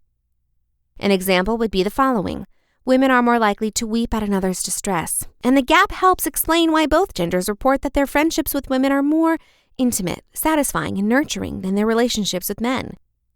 When seeking understanding, both women and men typically turn to women. One explanation for this is women's seemingly superior skill at reading others' feelings. In an analysis of 125 research studies on sensitivity, Judith Hall, Ph.D., of Northeastern University psychology professor, discerned that women typically exceed guys at deciphering emotional messages. When revealed a quiet 2-second movie clip of a woman who seems upset, women guessed more properly that she was discussing her divorce instead of criticizing a person. Women's nonverbal sensitivity also provides the edge in funding lies. Research suggests they exceed men in critical whether a male-female couple is truly romantic or a positioned fake couple. This gender gap can be easily overstated. Some guys are more empathetic and sensitive than the typical woman, but it generally appears real and is celebrated by some feminists as one of women's ways of understanding. Females more regularly base knowledge on intuitive and personal grounds. More than half of today's intuition books are authored by women. By comparison, in the Science and the Paranormal area of 2001, Prometheus Books brochure, only 4 of 110 authors were female. Psychologists discuss whether the intuition space is truly intrinsic to gender. Whatever the reason, Western custom has traditionally seen logical thinking as manly and intuition as womanly. Notes feminist historian Evelyn Fox Keller. Women's ways of knowing, argues feminist writer Mary Field Belinkie, give greater latitude to subjective knowledge. She competes that women winnow contending ideas less through hostile examination than by entering another's mind, and typically by way of friendly discussion. Some personality tests show that nearly 6 in 10 guys score as thinkers, saying to make decisions objectively, using logic, while 3 in 4 women score as feelers, saying to make decisions subjectively based on what they feel is right. The perils. It holds true. Intuition is a big part of human decision-making. But the complementary truth is that intuition usually errs. In July 2002, a Russian airliner's computer guidance system instructed its pilot to ascend as another jet approached in the sky over Switzerland. At the same time, a Swiss air traffic controller, whose digital system was down, offered a human judgment: descend. Faced with conflicting guidance, the pilot's intuitive reaction was to rely on another human's intuition. Tragically, the two aircrafts collided midair, killing everyone on board. The history of science tells story after story of challenges to human intuition. Our forefathers, the sun's day-to-night travels, had at least two believable explanations. Either the sun was circling around the Earth, or Earth was spinning while the sun stalled. Intuition preferred the first clarification. Galileo's scientific observations demanded the second. Psychology, too, is loaded with compelling examples of how people trick themselves. Even the most smart people make foreseeable and costly instinctive mistakes. Coaches, sports players, investors, job interviewers, bettors, and psychics fall victim to well-documented illusory intuitions. It is stunning how vulnerable we are to forming false memory syndromes, misjudging reality, and mispredicting our own conduct. Our intuition errs. Research studies suggest, for instance, that people mispredict the toughness and strength of their feelings after a romantic breakup, losing an election, winning a game, and being insulted. Harvard psychologist Daniel Gilbert, Ph.D., and his coworkers have studied at length our ability to effectively forecast. They've learned that while many people facing an individual catastrophe expect psychological wounds to be enduring, such expectations are usually wrong. Take hungry consumers, for instance, who purchase more impulsively than those who shop after dinner. When hungry, we mispredict how gross fried donuts will appear when we're full. When satiated, however, we mispredict how delicious that late-night donut might be. Various other studies have discovered that people tend to overstate how much their well-being would be impacted by warmer winter seasons, relocations, football triumphs, dropping weight, and having more downtime. Even extreme events, winning the lotto or suffering a paralyzing accident, impact long-term joy to a lower degree than most people suppose. Our intuitive concept appears to be, we want, we get, we are really happy. If true, this short article would be much shorter.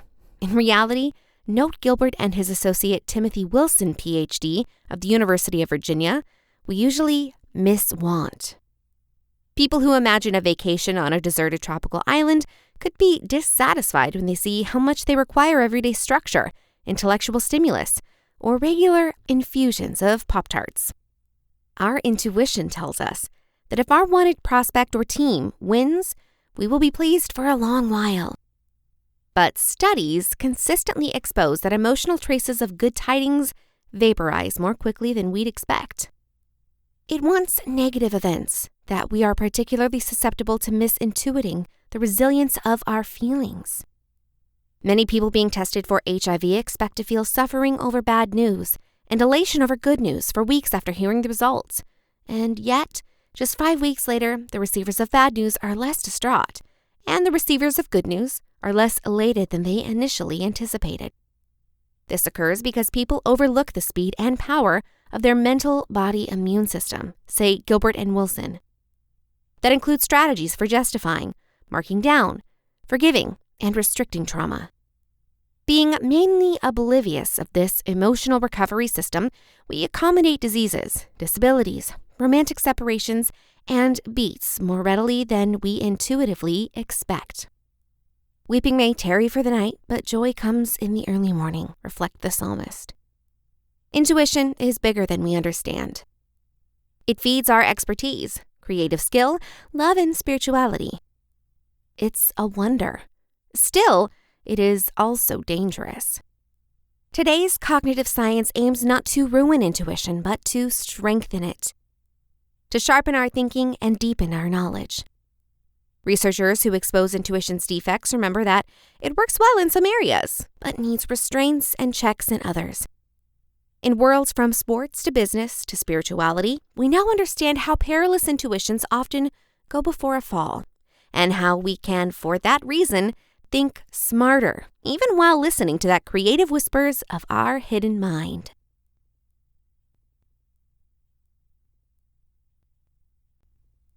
This has been Intuition, The Power and Role of Our Natural Instincts. Written by Celestia Copps. Read for you by Chloe Jacobson. Copyright 2020 by Celestia Copps. Production copyright by Celestia Copps.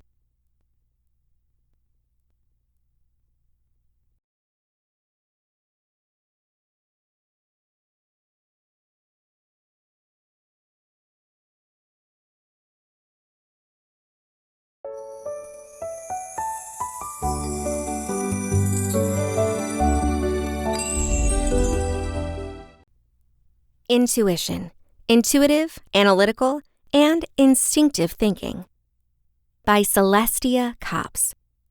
Read for you by Chloe Jacobson.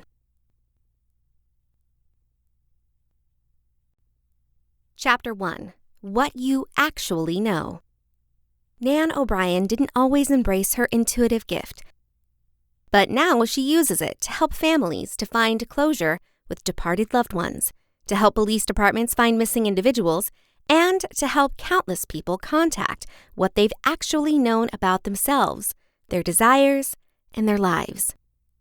Countless people tune into her nationally syndicated radio show, read her books, and visit her at events, as well as enjoy her for personal sessions. Here's why. Jennifer Haupt. How do you define intuition? Nan O'Brien. Intuition is a catch-all phrase for the voice deep within us that resonates when it hears truth. It's the sense we have of understanding in the absence of intellectual or tangible proof to support what we feel we know. It also is the automobile of connection with others that's beyond the physicality of the world. Have you ever been thinking about someone you haven't heard from in a while, only to have that person call you on the phone sometime later? Intuition is the system that will have created that capability to have connected. There is no such thing as coincidence. J.H. When people ask you questions on your radio show, are you using purely your psychic powers to find the answer, or also intuition? N.O. I do not consider myself to have psychic powers because I'm not a psychic. I don't make forecasts, as I believe that we all have free choice, and free choice to make choices for ourselves in this physical world. Because of this, predictions, more typically than not, do not come to life. This is an example. If a psychic anticipates you will meet a man from Florida in 6 months, but in 6 months that man does not leave his home in Florida to move to where you're living, you won't meet him. If you have a soul contract with that man that isn't realized, other spiritual laws will enter into play, but no external power bypasses our capability to choose for ourselves. Now that I have said what I'm not, I'm going to explain what I am. An intuitive therapist. In answer to your question specifically, yes, I do use my intuition to react to my callers or clients to counsel people. The exact same way that other professional therapists use psychology or therapeutic tools. In my belief system, the intuition or knowingness comes from a greater power. I call it God, but the name is unimportant. And the info comes through me, not from me. I'm not allowed to censor, interpret, or cherry choice what I get. My function is only to function as the avenue, to pass along the information precisely as it is given to me. My understanding is that we all have purpose in this existence, or a life lesson plan. But we do not always remember why we came or what we wanted to learn. The life lesson plan juxtapositions against those people, scenarios, and/or circumstances that have come into an individual's life, helping with the learning and growth that individual set out to accomplish.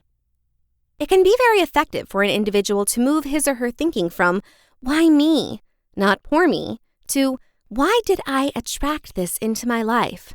What do I need to learn? How can I grow from this situation? It empowers a person to see his or her world through a prism of comprehending purpose, and it can explain what has happened until that point in an individual's life too, which can free one from feeling unlucky or powerless in this world to do anything but respond. It's spiritual law that once you learn a lesson, it is yours, just as in school. Once you take a test and pass, you don't have to take the test again. So it is also exceptionally uplifting and empowering to know that is what is behind you doesn't need to dictate what is in front of you, if you learn the lesson. Let's go back to the woman in the Florida man situation. If the caller or client asked me whether they would be in a relationship in the future, I would begin by taking a look at the reasons that individual had not been in a healthy relationship up until that point. Did she have balance problems in life, i.e., gravitating towards emotionally unavailable men because she was more comfortable giving than receiving? Did she have trust or limits problems as a life lesson, which caused her to attract guys in her life she needed to say no to? Remaining in a healthy relationship with yourself is a prerequisite to having a healthy relationship with someone else. But if we do not understand the why of how things have unfolded, we can't change our choices. JH. Do you find that people are afraid of intuition? If so, why? NO. Afraid of intuition? Not necessarily. Afraid of being intuitive? In some cases. Especially men who erroneously think I can read their minds. Kidding aside, I don't know that people are scared of their intuition, even if they're scared to trust it.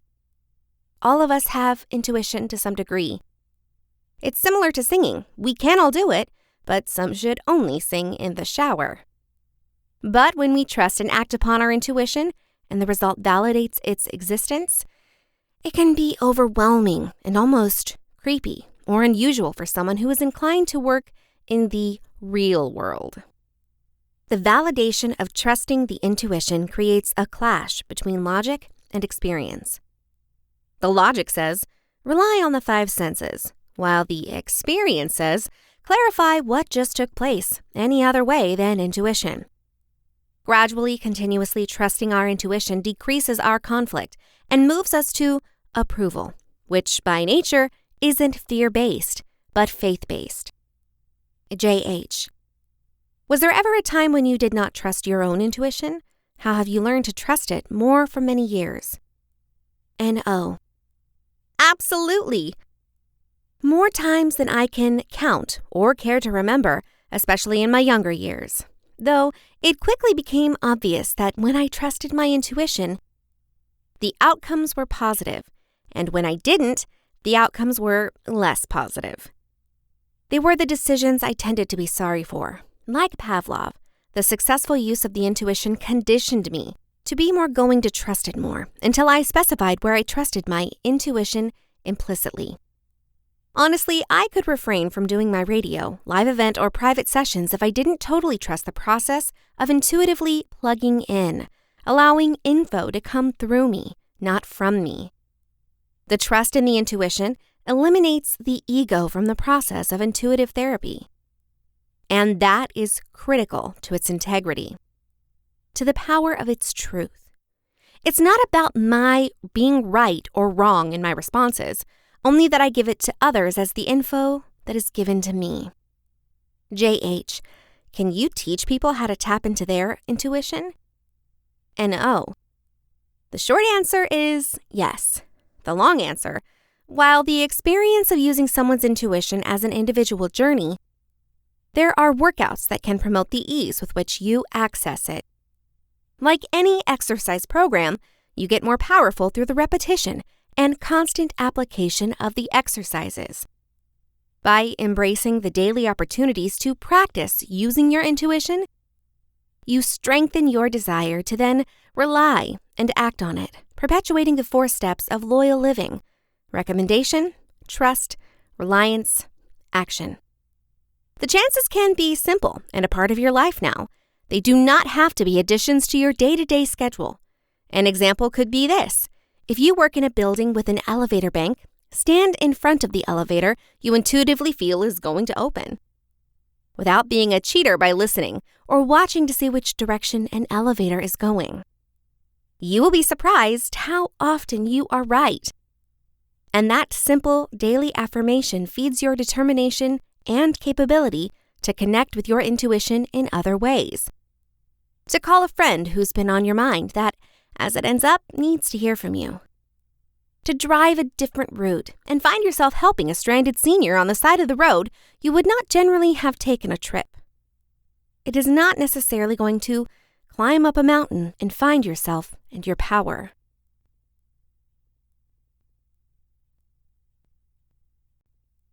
Chapter 2. Instinctive or analytical thinking. Our intuitions have been finely refined over evolutionary history for making fast decisions in the social world. Within seconds, we know whether we like someone or not, whether we trust them or not. We're also extremely proficient at forecasting each other's conduct in the moment. Beyond the social realm, however, our instincts often lead us astray, and usually in predictable ways. And that's where analytical thinking ends up being crucial. Even if our rapid response intuitive system is wrong, our slower, more effortful analytical system can bring us to the best decision. And so, we come to the question from the audience. If you could have only one mode of thinking in life, intuitive or analytical, which would you choose? I, the analytical scientist, quickly responded, naturally, you need both. But Ilana, the instinctive actress, wanted to play in addition to the theatrical circumstance. Naturally, she chose intuition, as she couldn't participate in her occupation without it. And I agreed it was the best choice in her situation. I also added that the majority of people lead their lives solely on the basis of their intuitions, in some cases, succeeding, and at times, making dreadful choices. However, then I said something that I now regret. If we were living on the savannas of Africa, engaged in a hunter-gatherer lifestyle, all we would need is our intuitions to direct us, I said. But our modern society is so far removed from the environment we're adapted for that we can no longer depend on intuition alone. It's true that we live today in an environment vastly different from that in which we evolved. And this fact accounts in large part for why our intuitions so frequently lead us astray in modern life. That is, our intuitions are evolved for a Stone Age hunter-gatherer living style. But that does not mean analytical thinking is a modern-day development. Rather, to the contrary, hunter-gatherers display exceptional feats of analytical thinking. As Louis Liebenberg describes in his 2013 book, The Origin of Science, determination hunters in Kalahari Desert engage in a process extremely similar to the clinical method when stalking their prey. Perseverance hunting is done without any projectile weapons. Instead, you run your victim to fatigue, and after that, finish it off with a knife. You see, four-legged animals can run fast, but only for short distances, though humans run slow, but can continue at that pace for hours. Determination hunters find a most likely victim, say a wounded gazelle, and chase it. Naturally, the gazelle rapidly leaps out of sight, but it leaves a trail of footprints. Furthermore, perseverance hunters put themselves inside the mind of their prey and ask, if I were being chased after by people, where would I go? The team collects data, debating and examining it, before heading off in the very likely direction at a leisurely jog. When they find their prey cooling down under the shade of a tree, they once again take chase. This process is repeated until the animal collapses of heat exhaustion. Then all you have to do is slit its throat and carry it home. The entire point is that even our hunter-gatherer forefathers depended on both instinctive and analytical reasoning. In the social realm, the quick thinking about intuition serves us quite well. But when it comes to important decisions outside that realm, instincts will lead us astray, and only a sluggish, analytical process will lead us to good choices. That is the lesson we really need to draw from our hunter-gatherer cousins, who most likely maintain the lifestyle of our forefathers. This brings us back to the question of which is more crucial, instinctive, or analytical thinking. In the Star Trek universe, the Vulcans have no emotion and are absolutely reasonable beings. Yet if this were truly the case, Mr. Spock would not be able to order lunch in the ship's galley, not to mention connect effectively with his crewmates, because our day-to-day social choices have no rational resolution, and we have only our instincts to guide us and direct us. On the other hand, the craziness of the current election season shows us only too clearly the lows to which we human beings can sink when we chuck rational thought out the window and rely on our intuitions. I can hear our hunter-gatherer ancestors calling from their tombs. Take the time to think analytically, would you?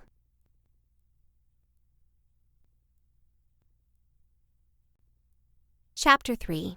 Here's a quick way to develop your intuition.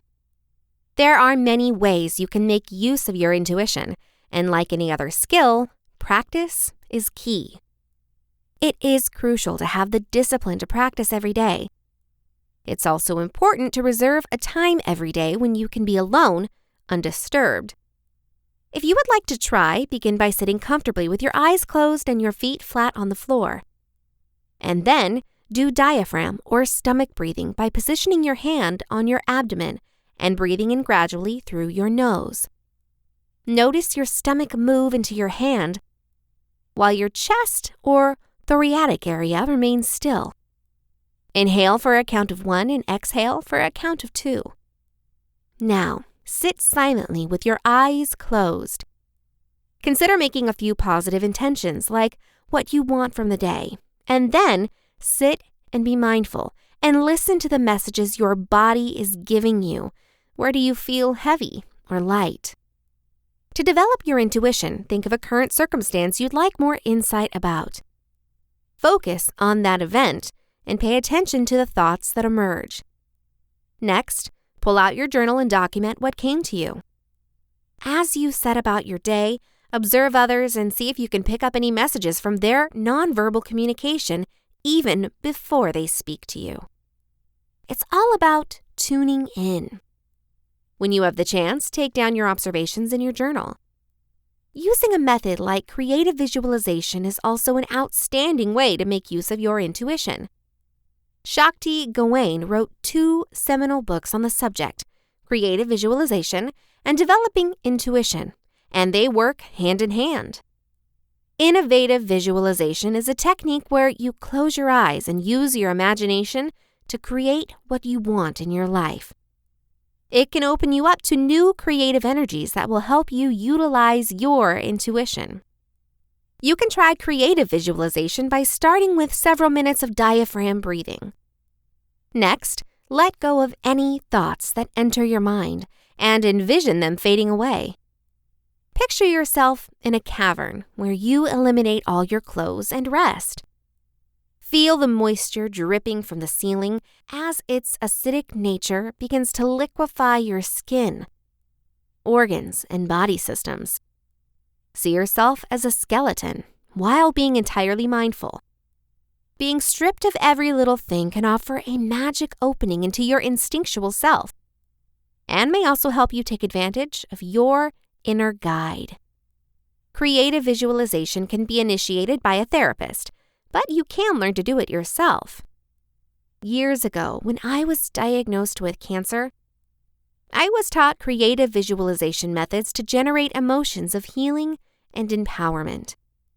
I was taught to picture myself as a knight on a horse galloping up the beach, while the sharks were conquering all the cancer cells in my body. After doing this several times, I experienced a sense of power over my scenarios. In his book, You Are Psychic, Pete Sanders says that psychic abilities can be used during the psychic reception parts. There are 4 different psychic senses, he writes.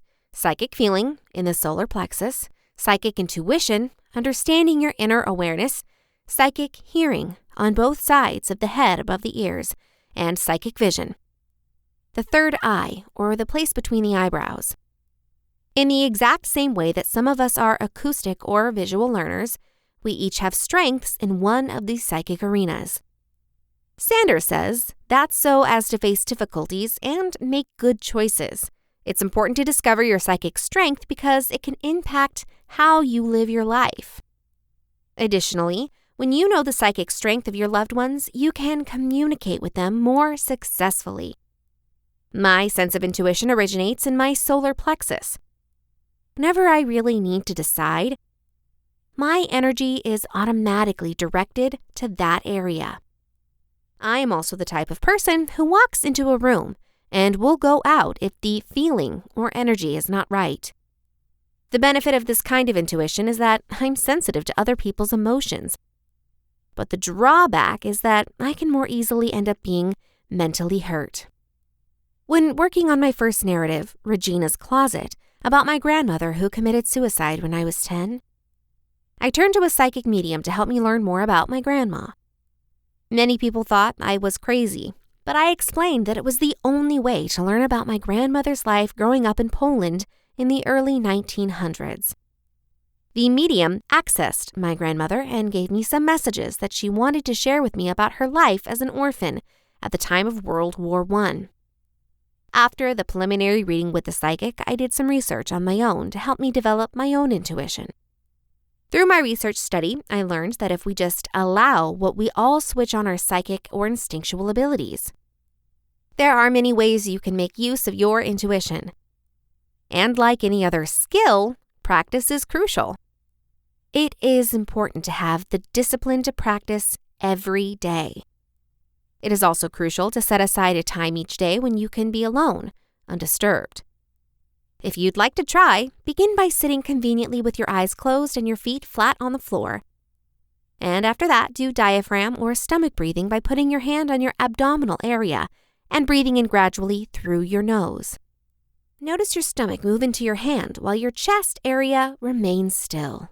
Breathe in for a count of 1 and exhale for a count of 2. Now sit silently with your eyes closed. Consider making some positive intentions, such as what do you want from your day. And then sit and be mindful. Listen to the messages your body is giving you. Where do you feel heavy or light? To develop your intuition, think of a recent situation you'd like more insight about. Fixate on that event and pay close attention to the thoughts that emerge. Next, take your diary and document what came to you. As you go about your day, observe others and see if you can pick up any messages from their nonverbal communication, even before they speak to you. It's all about tuning in. When you have the chance, write down your observations in your journal. Using a strategy like creative visualization is also an outstanding way to take advantage of your intuition. Shakti Gawain wrote 2 seminal books on the topic, Imaginative Visualization and Developing Intuition, and they work hand in hand. Imaginative visualization is a strategy where you close your eyes and use your imagination to develop what you want in your life.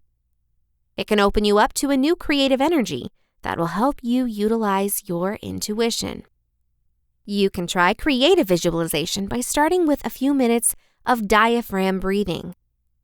After that, let go of any thoughts that enter your mind and imagine them fading away.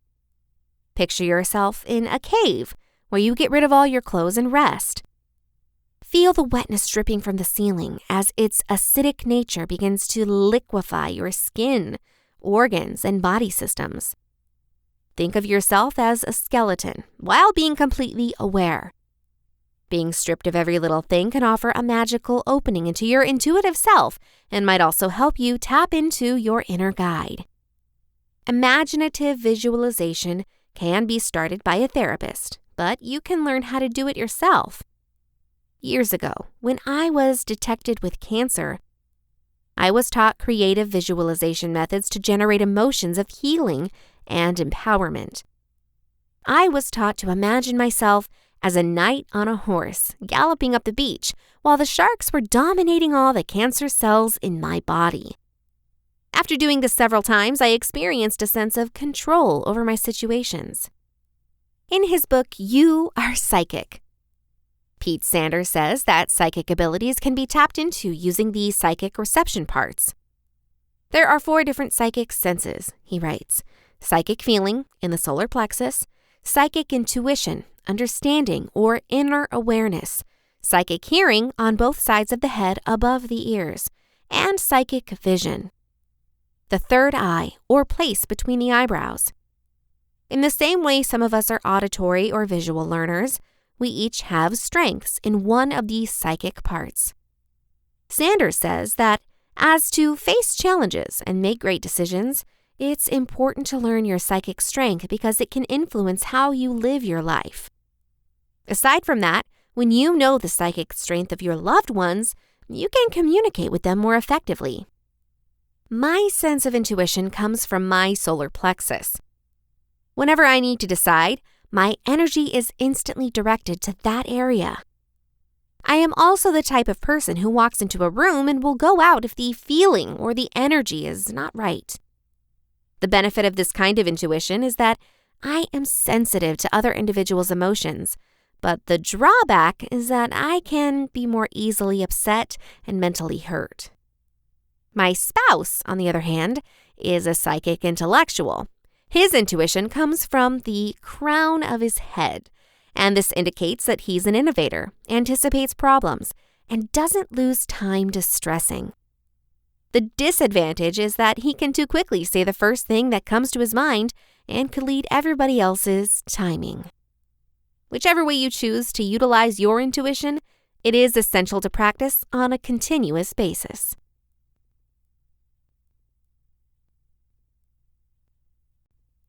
Chapter 4. Thinking is more intuitive than we think. Reasoning is usually considered being the precise reverse of instincts. A typical example of intuition is the first impression we form when we meet a new person. It comes spontaneously and quickly to mind. And in most cases, we cannot rather pinpoint why we believe that this guy is good while this one is very likely to be a jerk.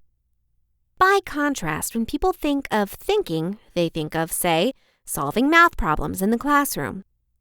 A slow, effortful, mindful process. People, Westerners at the very least, also believe that thinking is typically more efficient than intuition. After all, why go through all the trouble to reason if the result is not any better than intuition's? This commonsensical distinction between intuition and thinking has been turned into intricate psychological theories, which have rebranded the distinction as analytic versus heuristic, associative versus rule-based, or more generally, System 1, the instincts, versus System 2, thinking. Hiding behind this technical vocabulary is something not extremely different from the lay view of intuition and reasoning. Both of them are usually characterized by a list of qualities. Instincts are supposed to be fast, effortless, unconscious, with little reliance on working memory and vulnerable to errors and biases.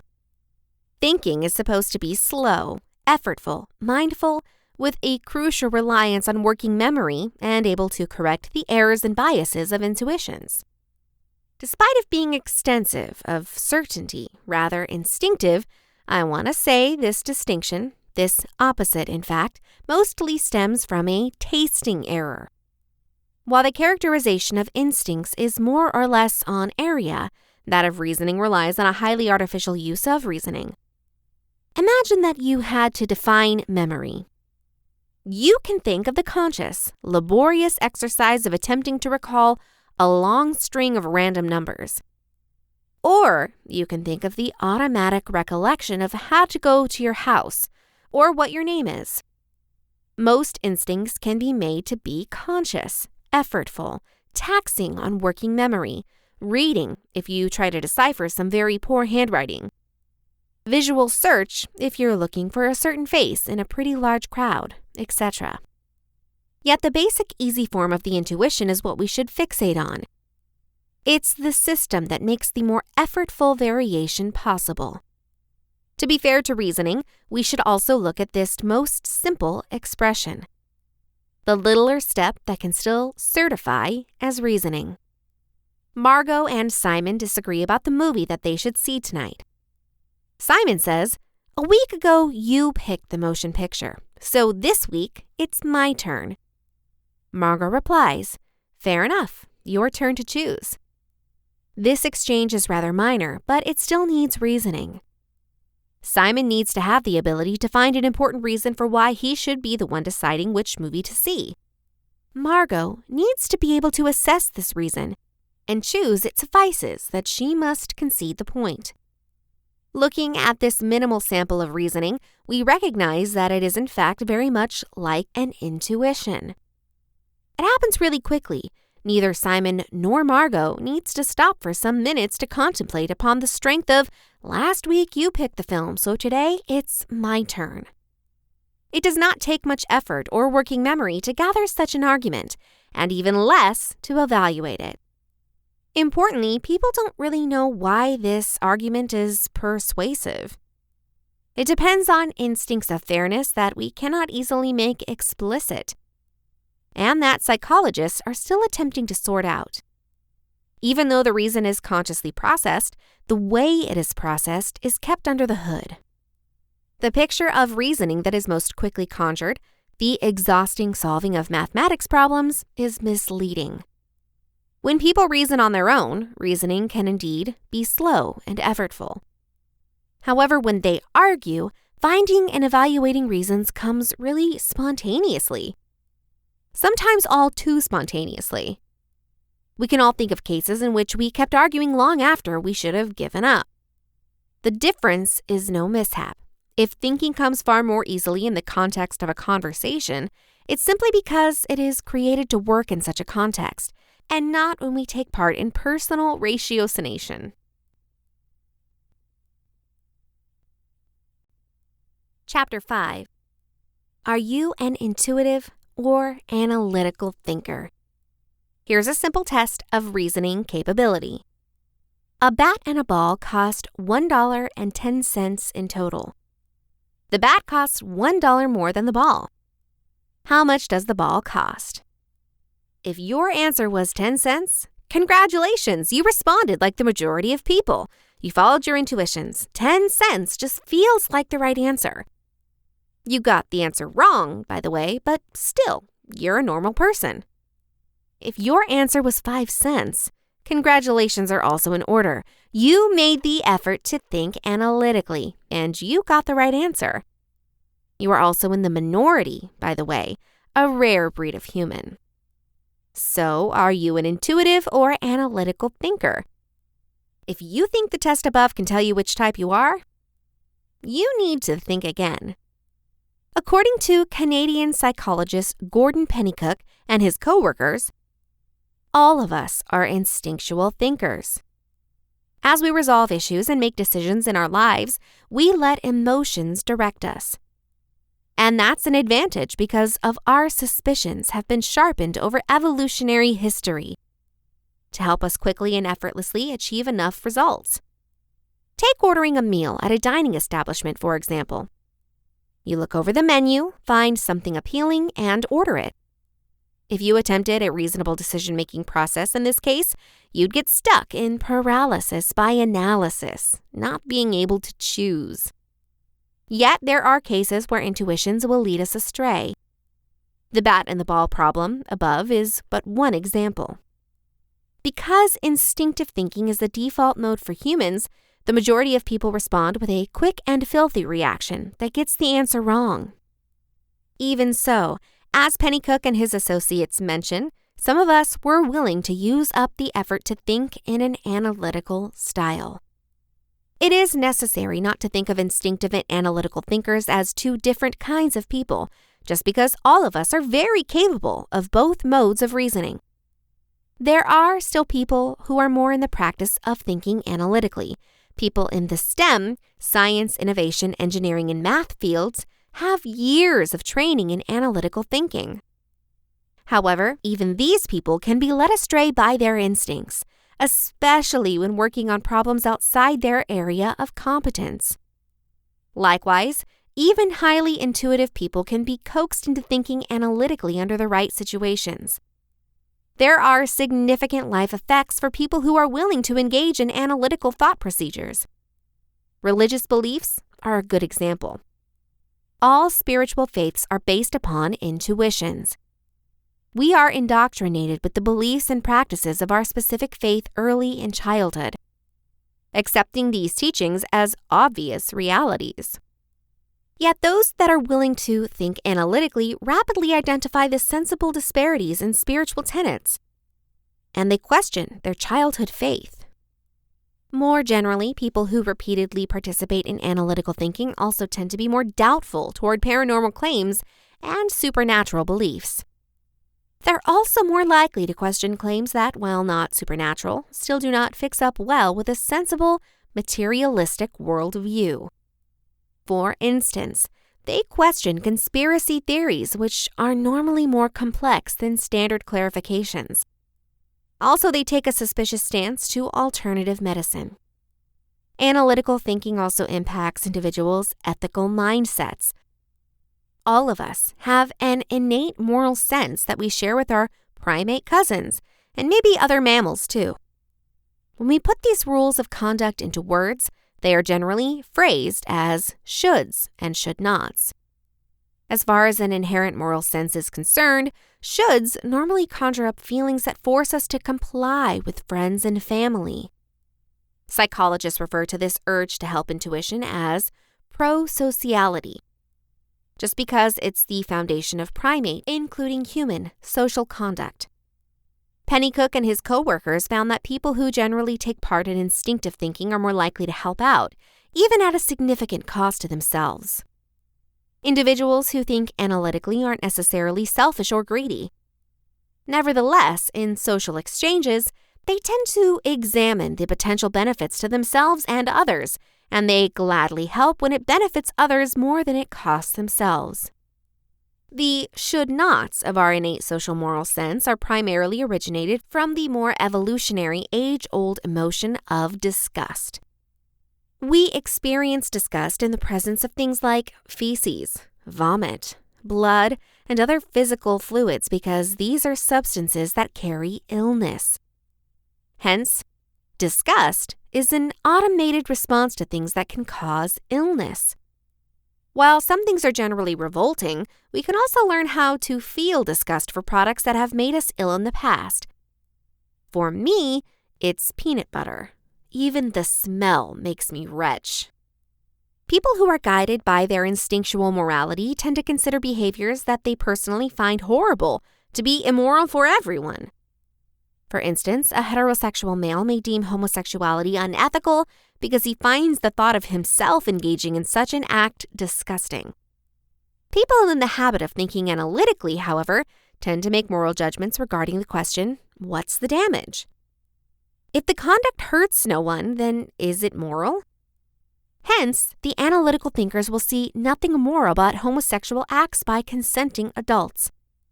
By the exact same token, discrimination against same-sex marriage is viewed as damaging because it deprives these couples of legal and financial rights that are granted to heterosexual unions. In just a bunch of decades, American popular viewpoint on same-sex unions moved from extremely negative to extremely positive. I think this is because many Americans were coaxed into thinking analytically about the problem and asking themselves, what's the damage?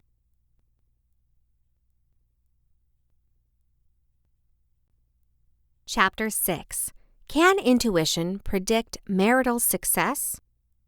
Marital relationship is the accomplishment of imagination over intelligence. Second marriage is the accomplishment of hope over experience. Oscar Wilde. Intuitive implied knowledge has been slammed for inappropriately overriding reliable intellectual knowledge. A current research study shows the reverse. Unsuccessful marriages are typically the accomplishment of intelligence over more trusted instinctive knowledge. Listening to your unspoken heart, whether it expresses negative or positive instincts, typically leads you to a more satisfied marriage. Forecasting marital satisfaction by implied intuitions. Your heart knows not how to lie. It is great that it lays deep in your chest and not in your mouth. In a recent longitudinal research study performed by James McNulty and his associates, 2013, 135 newlywed couples completed an explicit measure of their mindful attitudes to their relationship and an implied step of their automated attitudes towards their relationship. For the next 4 years, they reported on their marital fulfillment each 6 months. Partners' automated attitudes, not their mindful ones, better forecasted marital fulfillment. The research shows that the subconscious reaction to a picture of a partner, which is a type of gut feeling, is often more dependable than the mindful response. McNulty really believes that their research study is a better gauge of the true mindsets of newlyweds towards one another than what these couples say to others or perhaps admit to themselves. In this sense, intuitive implicit reactions are a powerful predictor of whether people will be happy in their marriage. McNulty shows that newlyweds are not able to accurately predict whether they will stay gratified, in part because their strong motivations to perceive the relationship in a positive light can result in biased assessments of their relationship.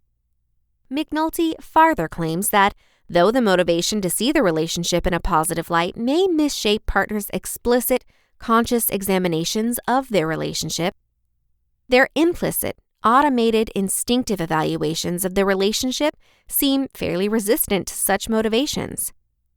The study states that although people might hesitate or not be able to recognize any ingrained discontent they have to their partners, this discontent could, however, shape their relationship outcomes and is altered in their automatic intuitive evaluations.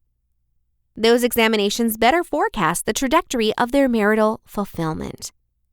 McNulty and his associates built a sort of love test that could reveal these intuitive evaluations. This love test isn't always accurate. Rather, it shows general tendencies. The basic instincts, although usually reputable, lack more info that can be obtained only by greater associate with the partner. As in many other cases, the integration of instinctive knowledge with intellectual reasoning is useful. Another example of the supremacy of instinctive knowledge in anticipating future marriage qualities comes from a study by Justin Lavner and his associates, 2012, that examined to what extent experiencing cold feet before marriage is a predictor of the result of the relationship. The research study indicates that scenarios in which there is no doubt concerning the romantic choice are typically better than those where there are romantic doubts. Certainly, women with premarital doubts went on to divorce at rates that were roughly 2.5 times higher than women without premarital doubts and had less satisfied marital trajectories if they did remain married. Men had much more premarital doubts than women did, but their effect upon marital results was less substantial. It ought to be noted that the phenomenon of having cold feet is also a user-friendly automatic response that intellectual reasoning sometimes overrides, so that the marriage happens, however. When this happens, the chance of divorce is substantially increased amongst women. Another example of the value of instinctual psychology knowledge for anticipating marriage success is John Gottman's research study, 1998, indicating that facial expressions of contempt, noted in a discussion between the couple, is just one of the significant predictors of divorce. Choosing a romantic partner. Anybody can be passionate, but it takes real lovers to be ridiculous. Rose Franken. Love is for fools sensible enough to take a chance. Unidentified. The above research study has several interesting implications, but the one I want to discuss here is the issue of selecting a romantic partner. This study, which suggests the higher cognitive value of the unspoken heart over the intellectual head, is incompatible with the common presumption that extreme romantic love involves no little step of foolishness. Romantic love, which is focused only on the beloved, is usually seen as incompatible with wisdom, which involves taking a broad perspective, and it is commonly really believed that when we are in love, we follow our outspoken heart while neglecting our outspoken intellectual head. Consider the following two true cases. Elizabeth, an appealing, career-minded woman in her 40s, met a family man of the exact same age.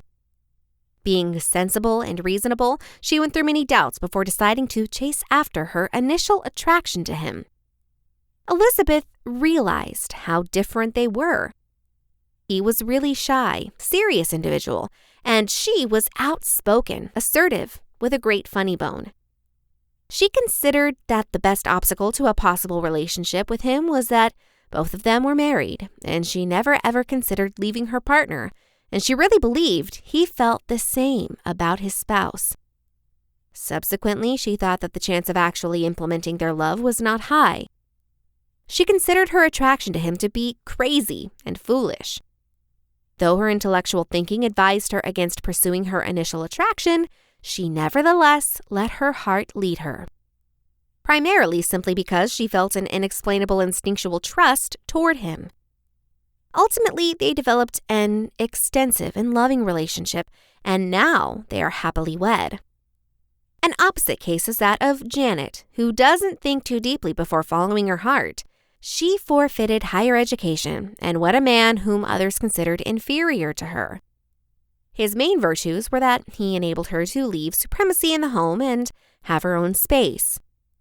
When asked about the quality of her relationship to this man, she replied, "We really love each other, and that is what truly matters." Janet was madly in love with her husband at the time of her marriage, but she got wed for the wrong reasons. Though he enabled her to get away from her unfavorable scenarios, he did not offer a favorable option. He stopped bad circumstances, but did not offer her better ones. From the start, their relationship focused on eating in restaurants, with alcohol being a major element of the evenings. By the time they were married, heavy drinking had become a typical part of their lives. Ultimately, Janet left her spouse. Both women chose to follow their hearts, but while Elizabeth did so by consulting her wise intellectual head, Janet did so by completely neglecting her head. It is evident that though there is no principle concerning when to listen to our heart, some incorporation between the head and the heart is advisable. Integrating the head and the heart. What is moral is what you feel good after, and what is immoral is what you feel bad after. Ernest Hemingway. Intellectual reasoning and instinctual insights have cognitive advantages in different situations. There are different signs that giving priority to instinctive insight in matters of the heart is often valuable. However, the heart can also be wrong. McNulty notes that sometimes implied instinctive examination isn't a better predictor of marital fulfillment than specific intellectual examination. It's clear that both specific and implicit mindsets, whether they're emotional or intellectual, should not be neglected, and the two should be integrated, as this process is indicative of emotional intelligence. Integrating the explicit and implied attitudes is challenging, as we need to invest greater effort in revealing our implicit attitudes, which could oppose what we feel is good for us. This is actually true both when the implicit mindset is emotional and when it is intellectual. Take, for example, love at first sight, which is an emotional intuitive mindset suggesting a great probability that an extreme loving relationship could develop. Searching for intellectual objections to real love at first sight is not something people like to do. And even if they do so, they most likely undervalue the weight of negative elements and overstate the weight of positive ones. Wedding because of love at first sight is an example of the triumph of psychological intuition over intellectual reasoning. It is tough to choose a partner while bearing in mind of our implicit knowledge, but it is important that we do so, since implicit knowledge expresses info that's often not purposefully readily available to the decision maker. When selecting a romantic partner, it is always best to go with your heart, but keep your mind's eye broad open.